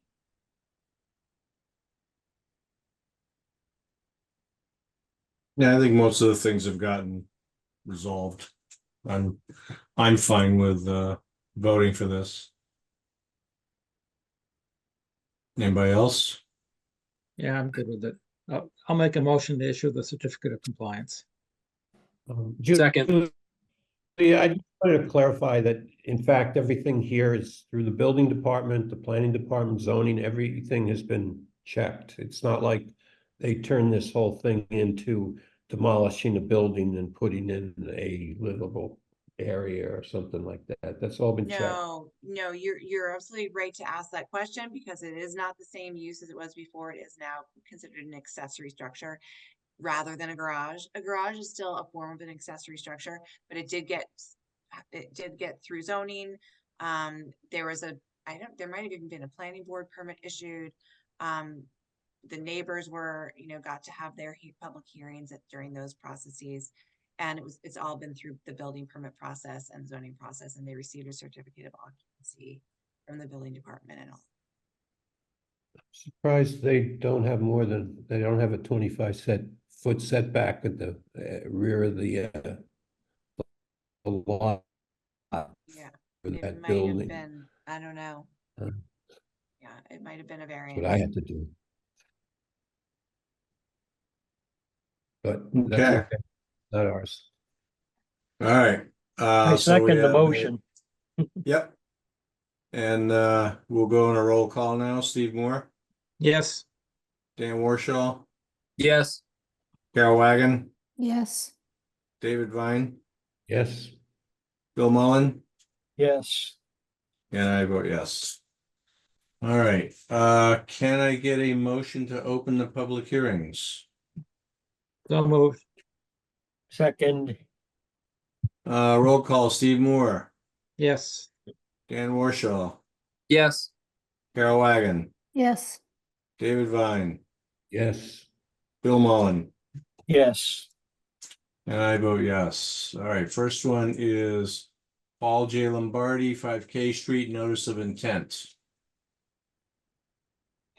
Matt Steinell's here from Millennium Engineering. I'm going to promote him to panelist so that he can present on this project. Let me pull up the K Street notice of intent. Okay, Matthew, let me know when you're ready and if you would prefer to share your screen to run through this project for the commission. Absolutely. So everybody can hear me okay? Yes. So for the record, Matthew Steinell from Millennium Engineering. Julia, I do have everything up on my screen and I'm prepared to share. If that makes it easier for you, I'm happy to do that. Okay, you can I'll go just ahead pull and up, do that. I'll start with pulling up the plan. Everybody can see that okay? Yes. All right, so I'm here tonight representing the applicant, Paul Lombardi, in his petition to the commission for the demolition of his existing single-family home, which is constructed on a cinder block full foundation, and then the construction of a new single-family home up in the air on a pile-supported steel frame foundation. Sheet 1 of the plan set, you can see here the colored area is the actual structure itself. I'm going to zoom in just a little bit here on that. You can see areas along the roadway here in front of the structure. We actually have portions of the paved road that kind of come meandering onto the property. We have cinder block or conch block, little wing walls and retaining walls that around the foundation where there are mulch beds and some plantings along the foundation here. It is the applicant's intent to remove all of this man-made features from the property, to take out all the retaining walls, the concrete blocks, the mulch beds, and to remove the full foundation and the structure from the property prior to commencing construction activities. Upon completion of all the demolition and removal of that material, I'll move to sheet 2. You'll see here is the proposed structure for the property. It is a single-family home on a pile-supported foundation with the intention to pull in where the existing driveway is and to park under the structure. It will have a new set of stairs in the front along K Street, as well as a secondary set of egress stairs along the side of the structure here. It will provide a small 2.5 by 2.5 utility chase here in the back corner that will allow us to bring all the utilities up from the ground level up into the livable space of the property. And then on the driveway side of the structure, there's two one's essentially a larger balcony, and then there's a second story smaller balcony. And I believe they may actually be illustrated on page 3. You can see them here on the profile. A couple of balconies here on that side where the driveway is. On this profile view, you can see the intent here is for the structure to be on an open pile supported system.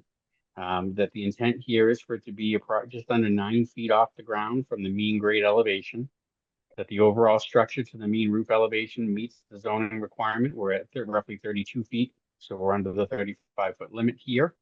And then you can see that this site here, we don't identify any area under the structure as being within a flood zone. You'll notice that on here.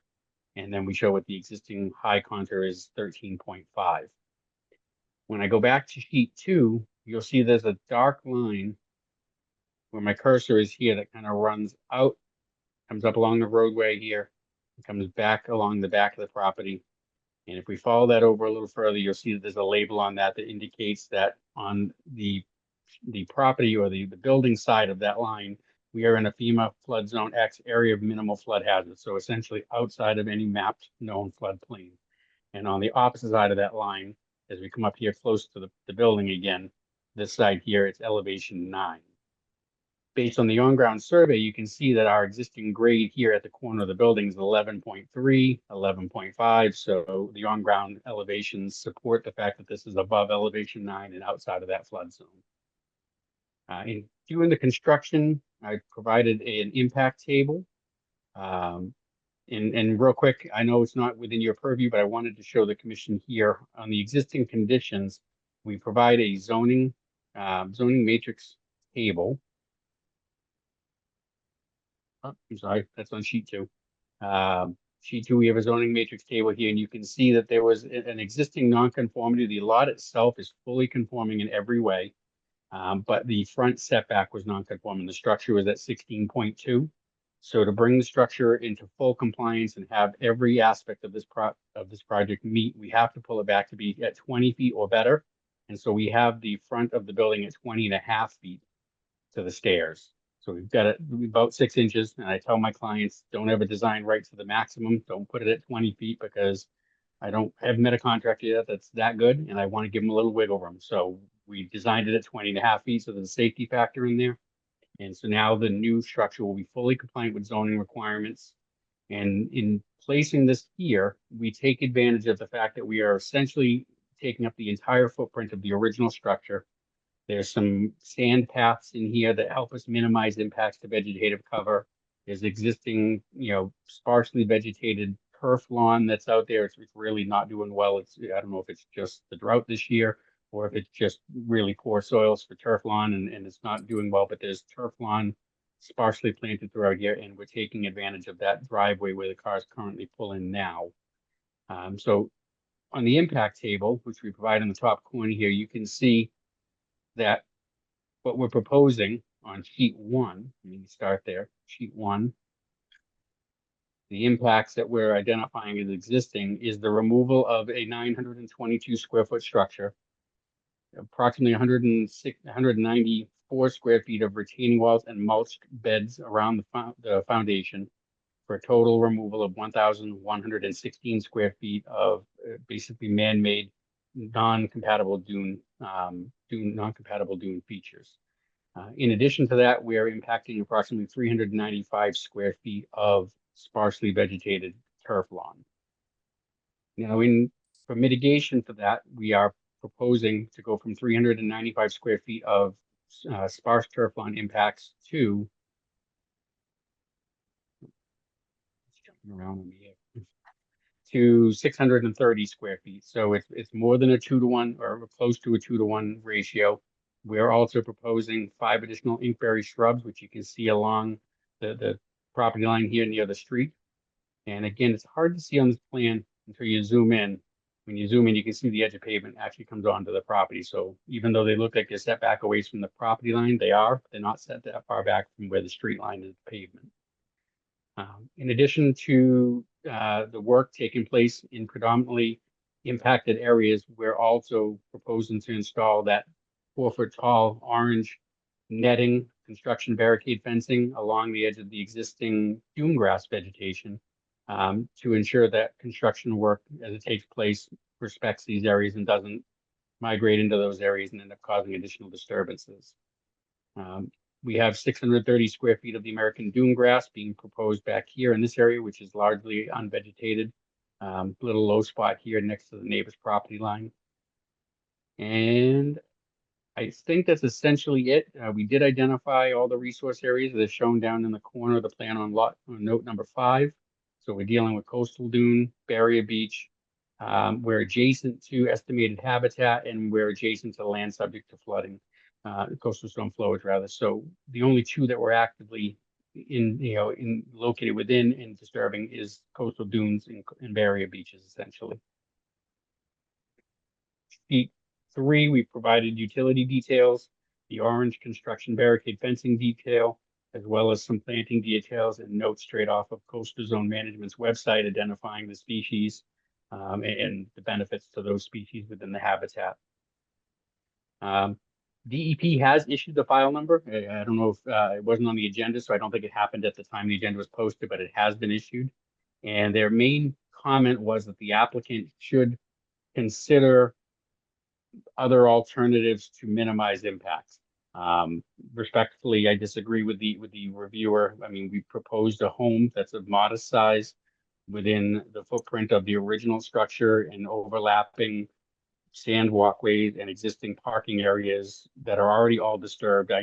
Short of pulling the structure to the far extreme, to the far right of where it is in relationship to the road and coming in, parking up the front, there's really no way to minimize the impacts further, not substantially at least.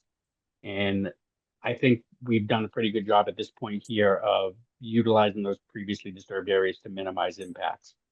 So I've spoken to the applicant. He really doesn't have any desire in shrinking the house further or moving it from its current location.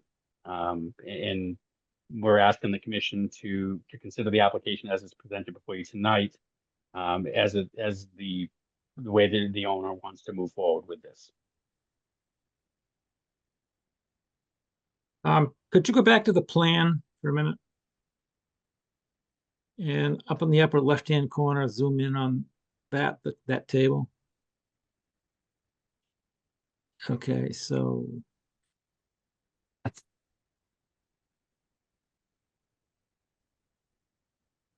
right, so the proposed gravel outside of that, could you point out where that is? So when you saw sheet 1, and I said that we had existing impacts of approximately 1,116 square feet, that was the raised mulch beds, the retaining walls, and the structure. And you can see that the proposed structure and then the balconies that are above grade there essentially are in that same footprint. That takes up essentially the same 1,116 square feet.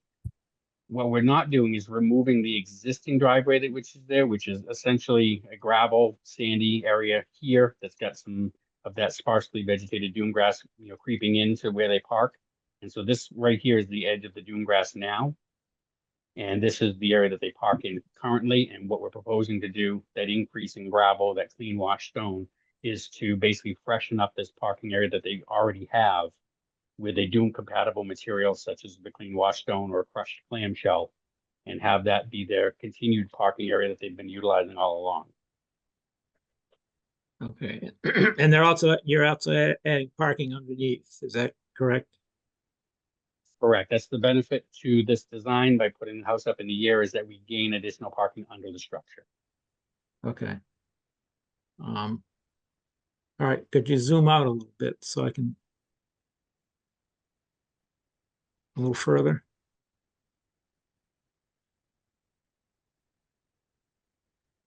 Okay, so the beach grass that you're putting in is way over there on the right-hand side.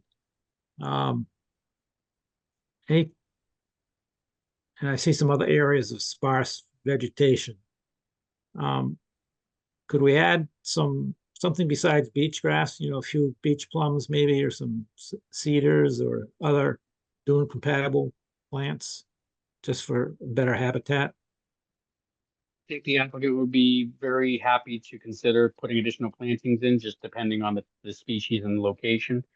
We have sparse dune vegetation over here. So if we look at the aerial, what we find is I think there's more beach grass, but also additional beach heather in this area. So it's a kind of a ground creeping conifer shrub. And there's probably areas in here where we can, squeeze in a few tree, smaller beech plum trees, or dune compatible shrubs that would help to expand this habitat area and the value of those plantings in this area. Okay, As far as sparse plantings, the turf lawn, they're really limited to the areas around the house, and the majority of them are taken up by the driveway. We have a small patch right here that's the turf lawn, and then we have a walkway that comes through here with some turf lawn that's in front of it and around the sides. So I think the applicant would be willing to, again, remove some of that turf lawn and put in some more native plantings if that was something the commission wanted.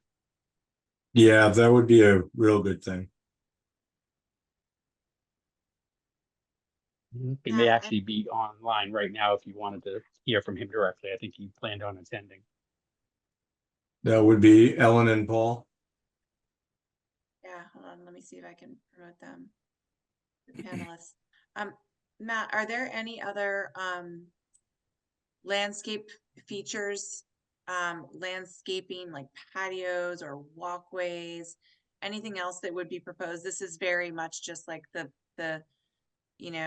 the footprint and then the driveway area and parking area, it looks like. Are they not proposing any other outdoor, use areas, or is this what we're looking at? Yeah, they're here tonight, so we can ask them. At this time, they haven't presented a desire or asked me to include any of that in the plan.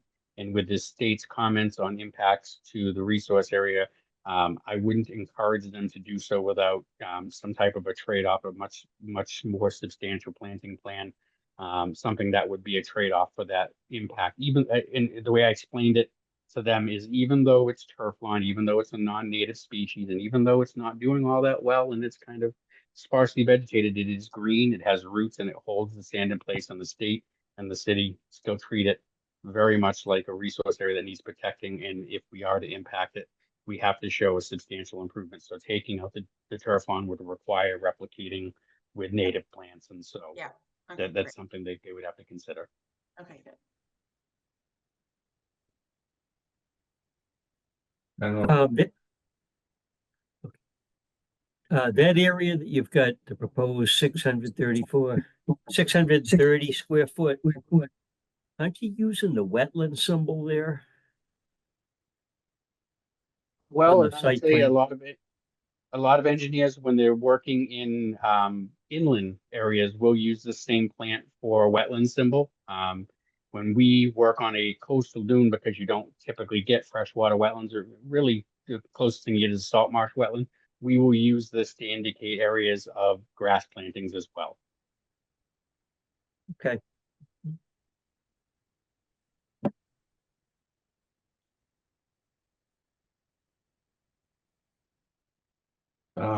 Okay, we have any other questions? I don't know if Ellen and Paul want to chime in at all.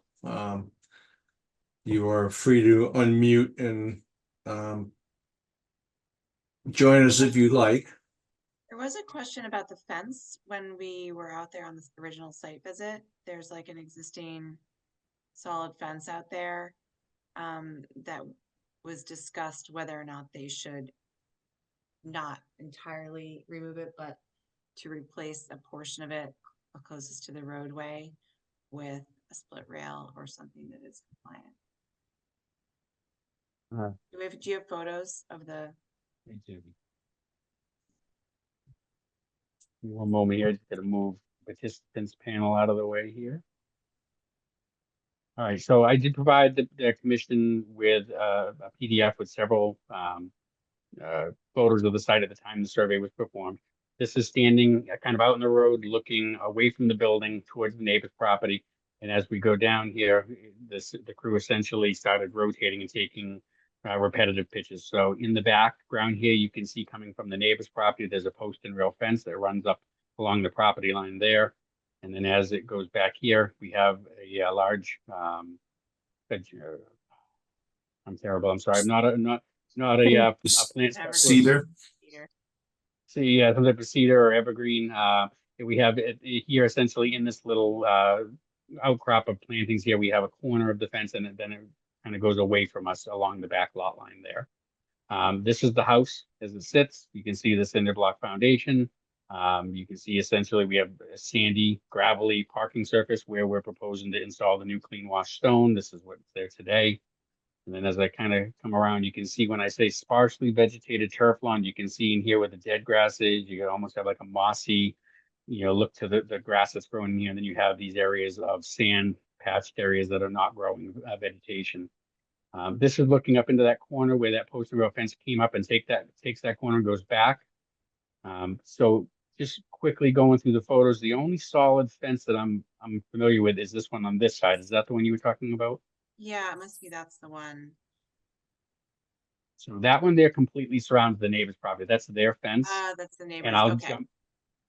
I'll jump back to the plan to show you its relationship to the property line, make sure it's all on their land, because if it is on ours, then we may have the opportunity or the ability to do something about it. But in general, it is their fence. You can see they've been maintaining it. The nicer side of the fence is facing us, and it goes all the way around their property. That's just one thing that we had questioned when we were out there. I didn't know that it was a neighbor's fence. As long as there's no new fencing, new solid fencing proposed, any fencing that is new and installed does have to meet the fence. 50% open material. Yeah. There's no fencing of any kind proposed on here Okay. except temporary construction fencing designed to keep the contractors off the vegetated areas, and that gets removed upon completion of all construction activities and is taken off site. Great. So again, here you can see that we're not talking about, extensive dune native plantings. We have like mossy surfaces and turf lawn that's dying. And sand paths that are coming up through. And so in the end, with the increased plantings, the elevating of the structure to get more sunlight, get more rainwater down in here, I think we're going to find that the plants start to do better in these areas. And we'll end up with a structure or home on a coastal dune that's compliant with the dune performance standards versus this structure, which is in a rundown shape and disrepair and doesn't comply with the dune performance standards as it currently sits.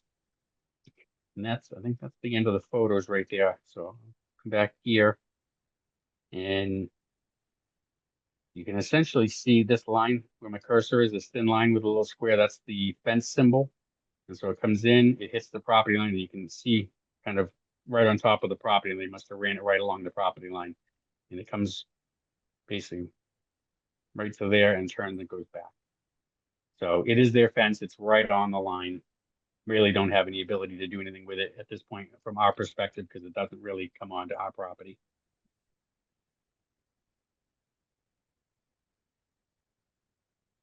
Yeah, I was just looking at the technical comments again.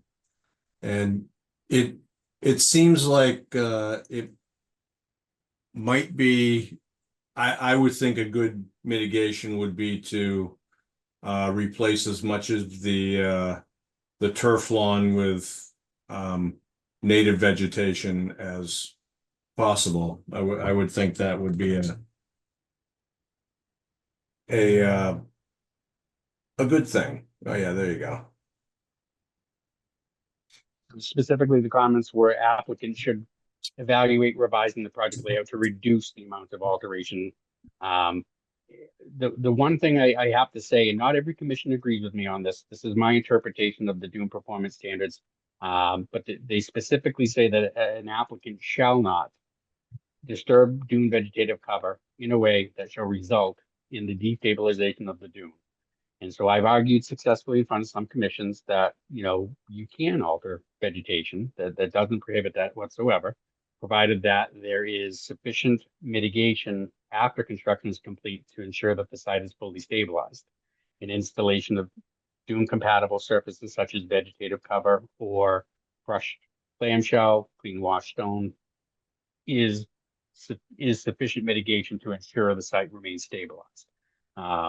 And we've done that in sites down Salisbury Beach, had no problem, sites in Newbury, and had no problem. I've also had other sites in Ipswich and other areas where they fought me on it a little bit and didn't agree. But the idea of impacting vegetation and needing to mitigate at a minimum of a 1-to-1 or a 2-to-1 is really a simplification of the rules. The rules don't say that we need to mitigate mitigate for one. They just say that the impacts cannot result in the destabilization of the dune.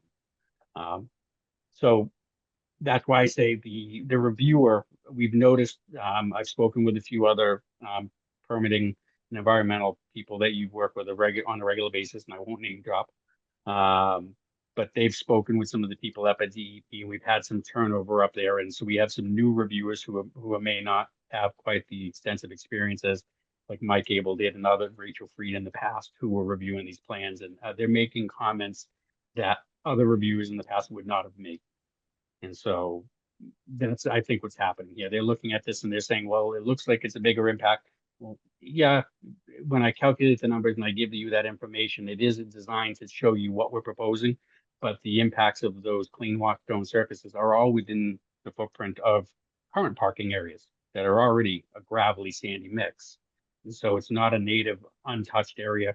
It's not a vegetated area. And in the end, that it will ultimately be stabilized and will not result in destabilization of the dune. So we believe we meet the performance standards. And that's why I say I disagree with the reviewer. And I think we don't need to really make any major adjustments, but we can definitely talk to the owners and look at coming up with a more robust planting plan, some hardier shrubs, things that will last well out there with the cold weather and the winds and full sun. And I think there's a lot of opportunity and plant options on the CZM list that will accomplish that. Yeah, I would agree. I would like to see some more plantings and even, yeah, where the turf grass is, because we really don't allow that on Plum Island. We're anywhere, and personally I like dune grass because I don't have to mow it. So Yeah, and I'm just looking for, some improved habitat. Beach grass is good, but, some of the other shrubs and other plants will improve dune stability and also just improve the habitat. So if we can yeah, get some stuff out there, that's great. And if the owners are there and want to say anything about that, feel free to comment. We're open with that. okay, that sounds good. Okay. So would the commission like to see, before we were to close the public hearing or to entertain a motion on this, would you like to see a more robust planting plan, or is that something that you would feel comfortable conditioning as part of a decision on this?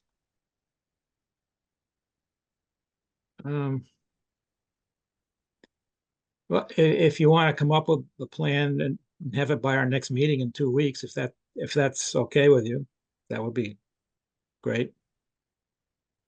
We could definitely have that plan produced and be ready in 2 weeks, as long, I don't think that causes any major delay for Ellen and Paul, but I don't want to put words in their mouth. Paul, if we push this off for 2 weeks and come back, that gives us time to update the plan, provide the commission with the planting details and layout, placement of all the plants that we intend to use. And then you and I can offline kind of discuss what plants would be best featured in your yard. And then we can come back and get, I think, a one clean, vote on this and not have to leave things kind of open-ended for the commission to not really feel comfortable with. Does that sound right for you? Yeah, that'll be fine. Just to be clear, are we talking in addition or instead of some of the grass? In addition. Okay. So, Paul, if you can see the screen where my cursor is back here, we have areas of sparse dune vegetation. And so we might pick some areas out here to put in some like beech plum trees or some additional shrubs. Whereas areas here, maybe in front of the building, between your front stairs and the roadway, there's, sparse turf lawn here that can be taken out and replaced with American beach grass. And we can have some of that grass in the front, maybe a couple shrubs out there as well. Okay. Can you give us an idea how much more you're looking for us to add?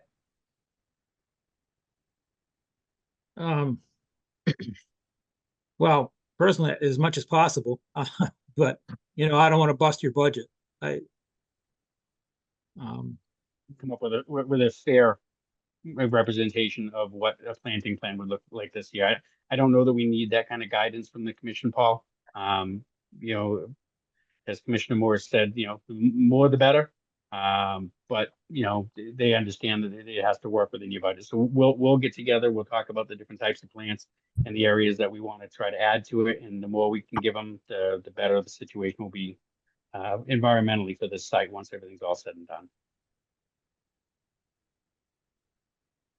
Okay, Yeah, that all sounds good to me. Okay, does anybody have anything else?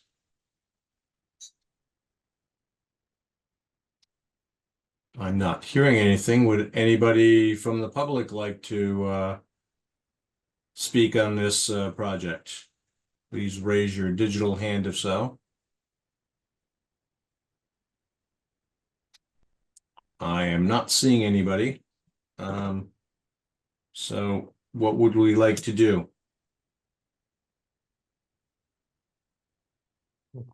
Motion to continue to the next meeting? Second, Okay, roll call, Steve Moore, yes. Dan Warshall, Yes. Carol Wagon, Yes. David Vine, Yes.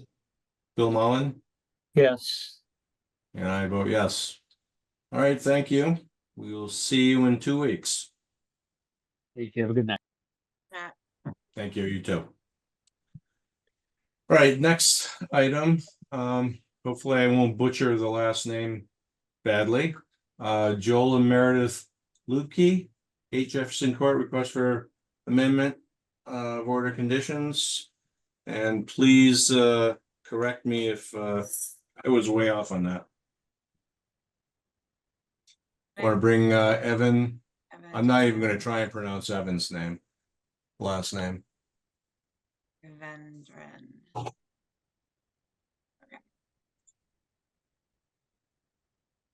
All right, so Evan, I mean, I have the plans up here. This is the cover of the notice of intent, the original notice of intent. So you can see the existing site on the Merrimack River and the existing home. But I'll let Evan take over. And Evan, let me know if you want to share your screen to go through these changes.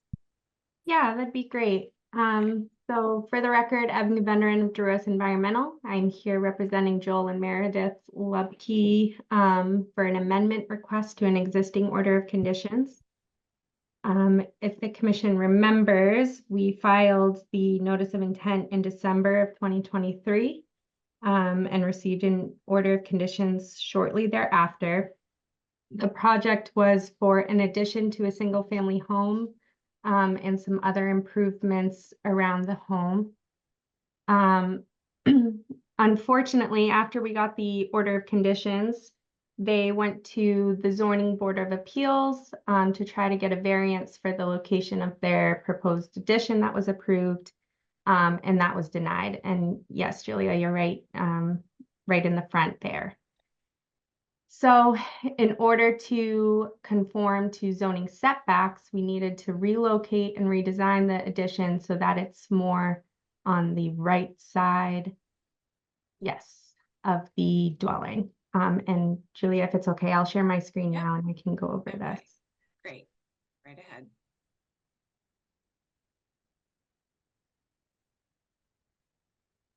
Okay.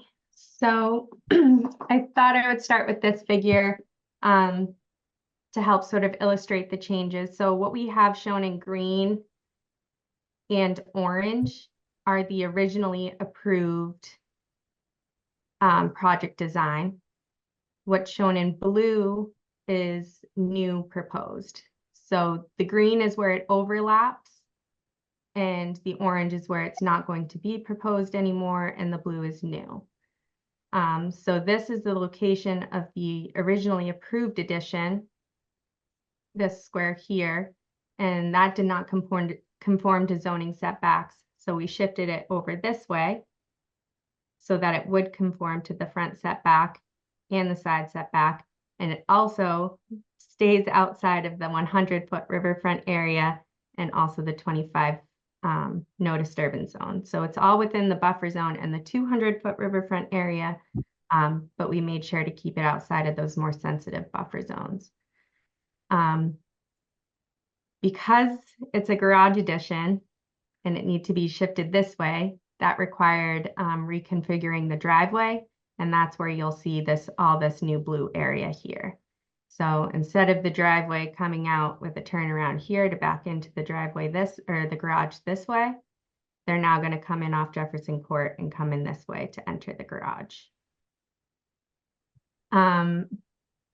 Because the garage addition had to be relocated, it's also in the area of where the existing septic is. So as part of this proposal, we're also proposing to repair the existing septic field. And so that's here, and the tanks are over here. So as you can see, all work is still as far from the river as possible, meeting all zoning setbacks, still outside of the 100-foot riverfront, and still outside of the 25-foot no disturbance zone. So we did the best we could. There is a slight increase in impervious surfaces from the originally approved design because of the new driveway layout. So to compensate, we added an additional area here of native plantings. See this lighter green corner? So we still meet that 1-to-1 required ratio under the riverfront area. So that's the bigger, larger amendment. And then the smaller one is replacing that deteriorating timber retaining wall that's on this boat ramp. I don't know if the commission members remember me talking about it when we first opened the notice of intent. So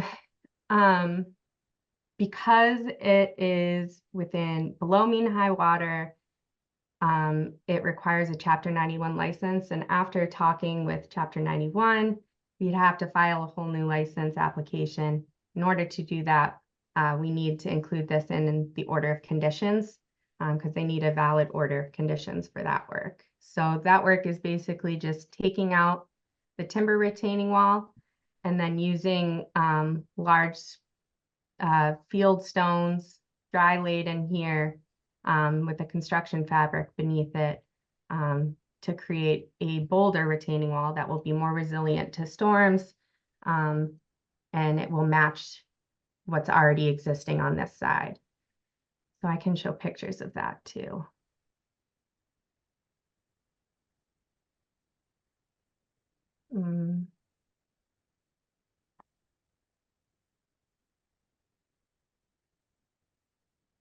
Okay. So this is what it exists now. So as you can see, it's falling apart, deteriorating. It's at the end of its lifespan. And this is what's already existing on the other side. So we basically want to replicate that on this side. The toe of the new boulders will be in the same exact footprint, and it'll just slightly taper towards the buffer zone area so that we have no new impact within the resource area. So that's a really brief overview of the amendment. I know it's been a long night, so I'll open this up for questions if you have any at this point in time. I can share the plans back up too.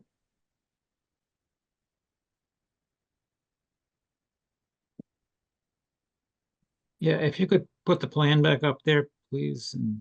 Sure. I have the wheel of death right now on my PDF screen. Oh, okay. Oh, no.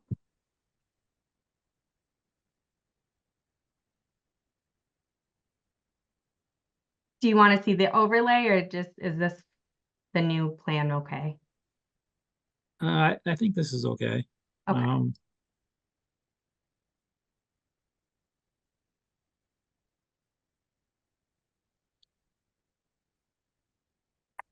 Okay. Yeah, I'm fine with it, I guess.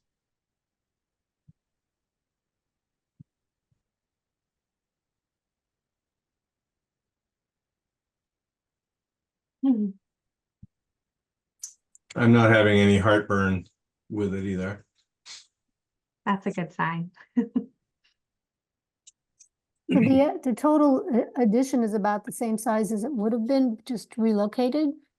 Exactly. So the only increase is just because the driveway needed to be a little bit longer to access. Mhm. Do you have any pictures of what it would look like other than this? What it would have looked like? What it Or will look like? No, I don't have any Okay. I was schematic just drawings. curious. I just picture it. I have the photo of.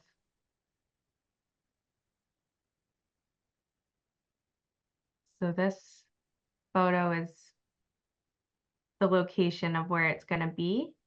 So it'll be just off here in this area. I don't know if you remembered, were you at the site visit, Carol? I believe so. I believe so too. When we took the site visit, that was that soggy area where, So you're gonna have to cut down those trees on the other side there? on this side? Yeah. No, those will stay. These have to be removed. But they those were are going just- anyway. Yeah, yeah. So there's no trees that are being removed because of the change? Nope, no extra vegetation is being removed other than what was already approved. So the septic system is going in that soggy area? It seems, That's where it exists now. okay. That's the leach field. So the soggy area was from the test pits. Remember? Yeah. I think I Um, saw it there. Yeah, exactly. I remember that. Go back down to the plan.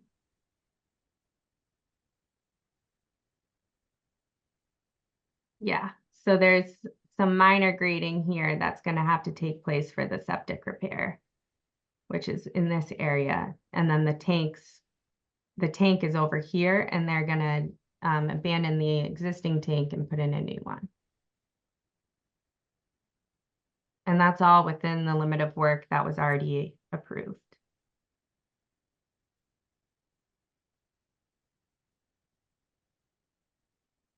Okay. Anybody else got any questions or concerns? I do feel like I need to add one more mention. We have not yet heard back from Natural Heritage or DMF. I haven't been able to get a hold of those reviewers. My guess is they're just swamped with a lot of applications at this time. So I might recommend to the commission to add a special condition that the permit should follow any time of year restrictions that DMF applies and to follow any requirements that Natural Heritage might issue. Okay. Or do you just want to continue this, or So they really want the approval tonight, if possible, just because this has been a very long process for them, trying to just get this house built. They have a new baby now and they just want to move in. So if it's possible to have a conditional permit, that would be ideal. It is, and then when we get those letters from, because they will send them to the commission, they'll send them to me, the DMF letter and Natural Heritage. I can refer to them, it's just like, they'll be part of the file. And if there's a special condition in the order that refers to them, then that's all kind of complete. so we already have an order of conditions though, right? So yes, so we're adding new conditions to the amended conditions or amended whatever. Yeah, so it'll be a new order that gets issued. It'll be an amended order of conditions, and I will add that as a special condition to the amended order. Okay. Yep, sounds good.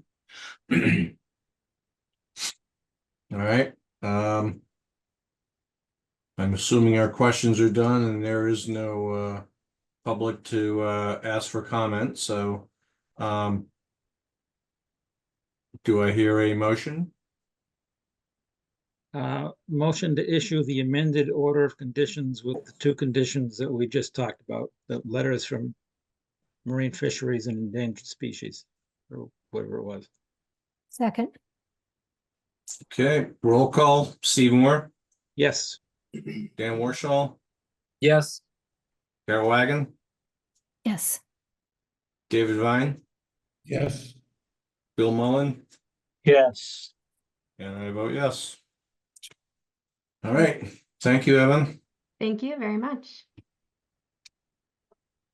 All right, need a motion to close the public hearings. So moved. Second. Second, All right, roll call, Steve Moore, Yes. Dan Warshall, Yes. Carol Wagon, Yes. David Vine, Yes. Bill Mullen, yes. and I vote yes. All right, do we have anything else this evening? Yeah, Julia, we had that violation out on Plum Island where you couldn't get a hold of the owners. Is there anything happening there? No. I apologize for my lack of completion on that one. I just could not, we're gonna have to, if we want to get that one done, we have to get someone to, we have to enlist the police to deliver the violation notice. It got returned.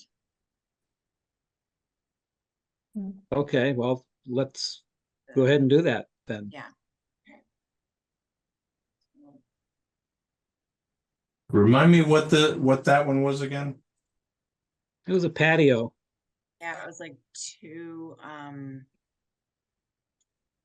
what was the street? I think it might have been 2 Harbor Street patio. I have it in a file on it in the office. I just don't have it with me tonight. Oh, they installed a patio in there? Yeah, a solid patio. Yeah. We've been through it before.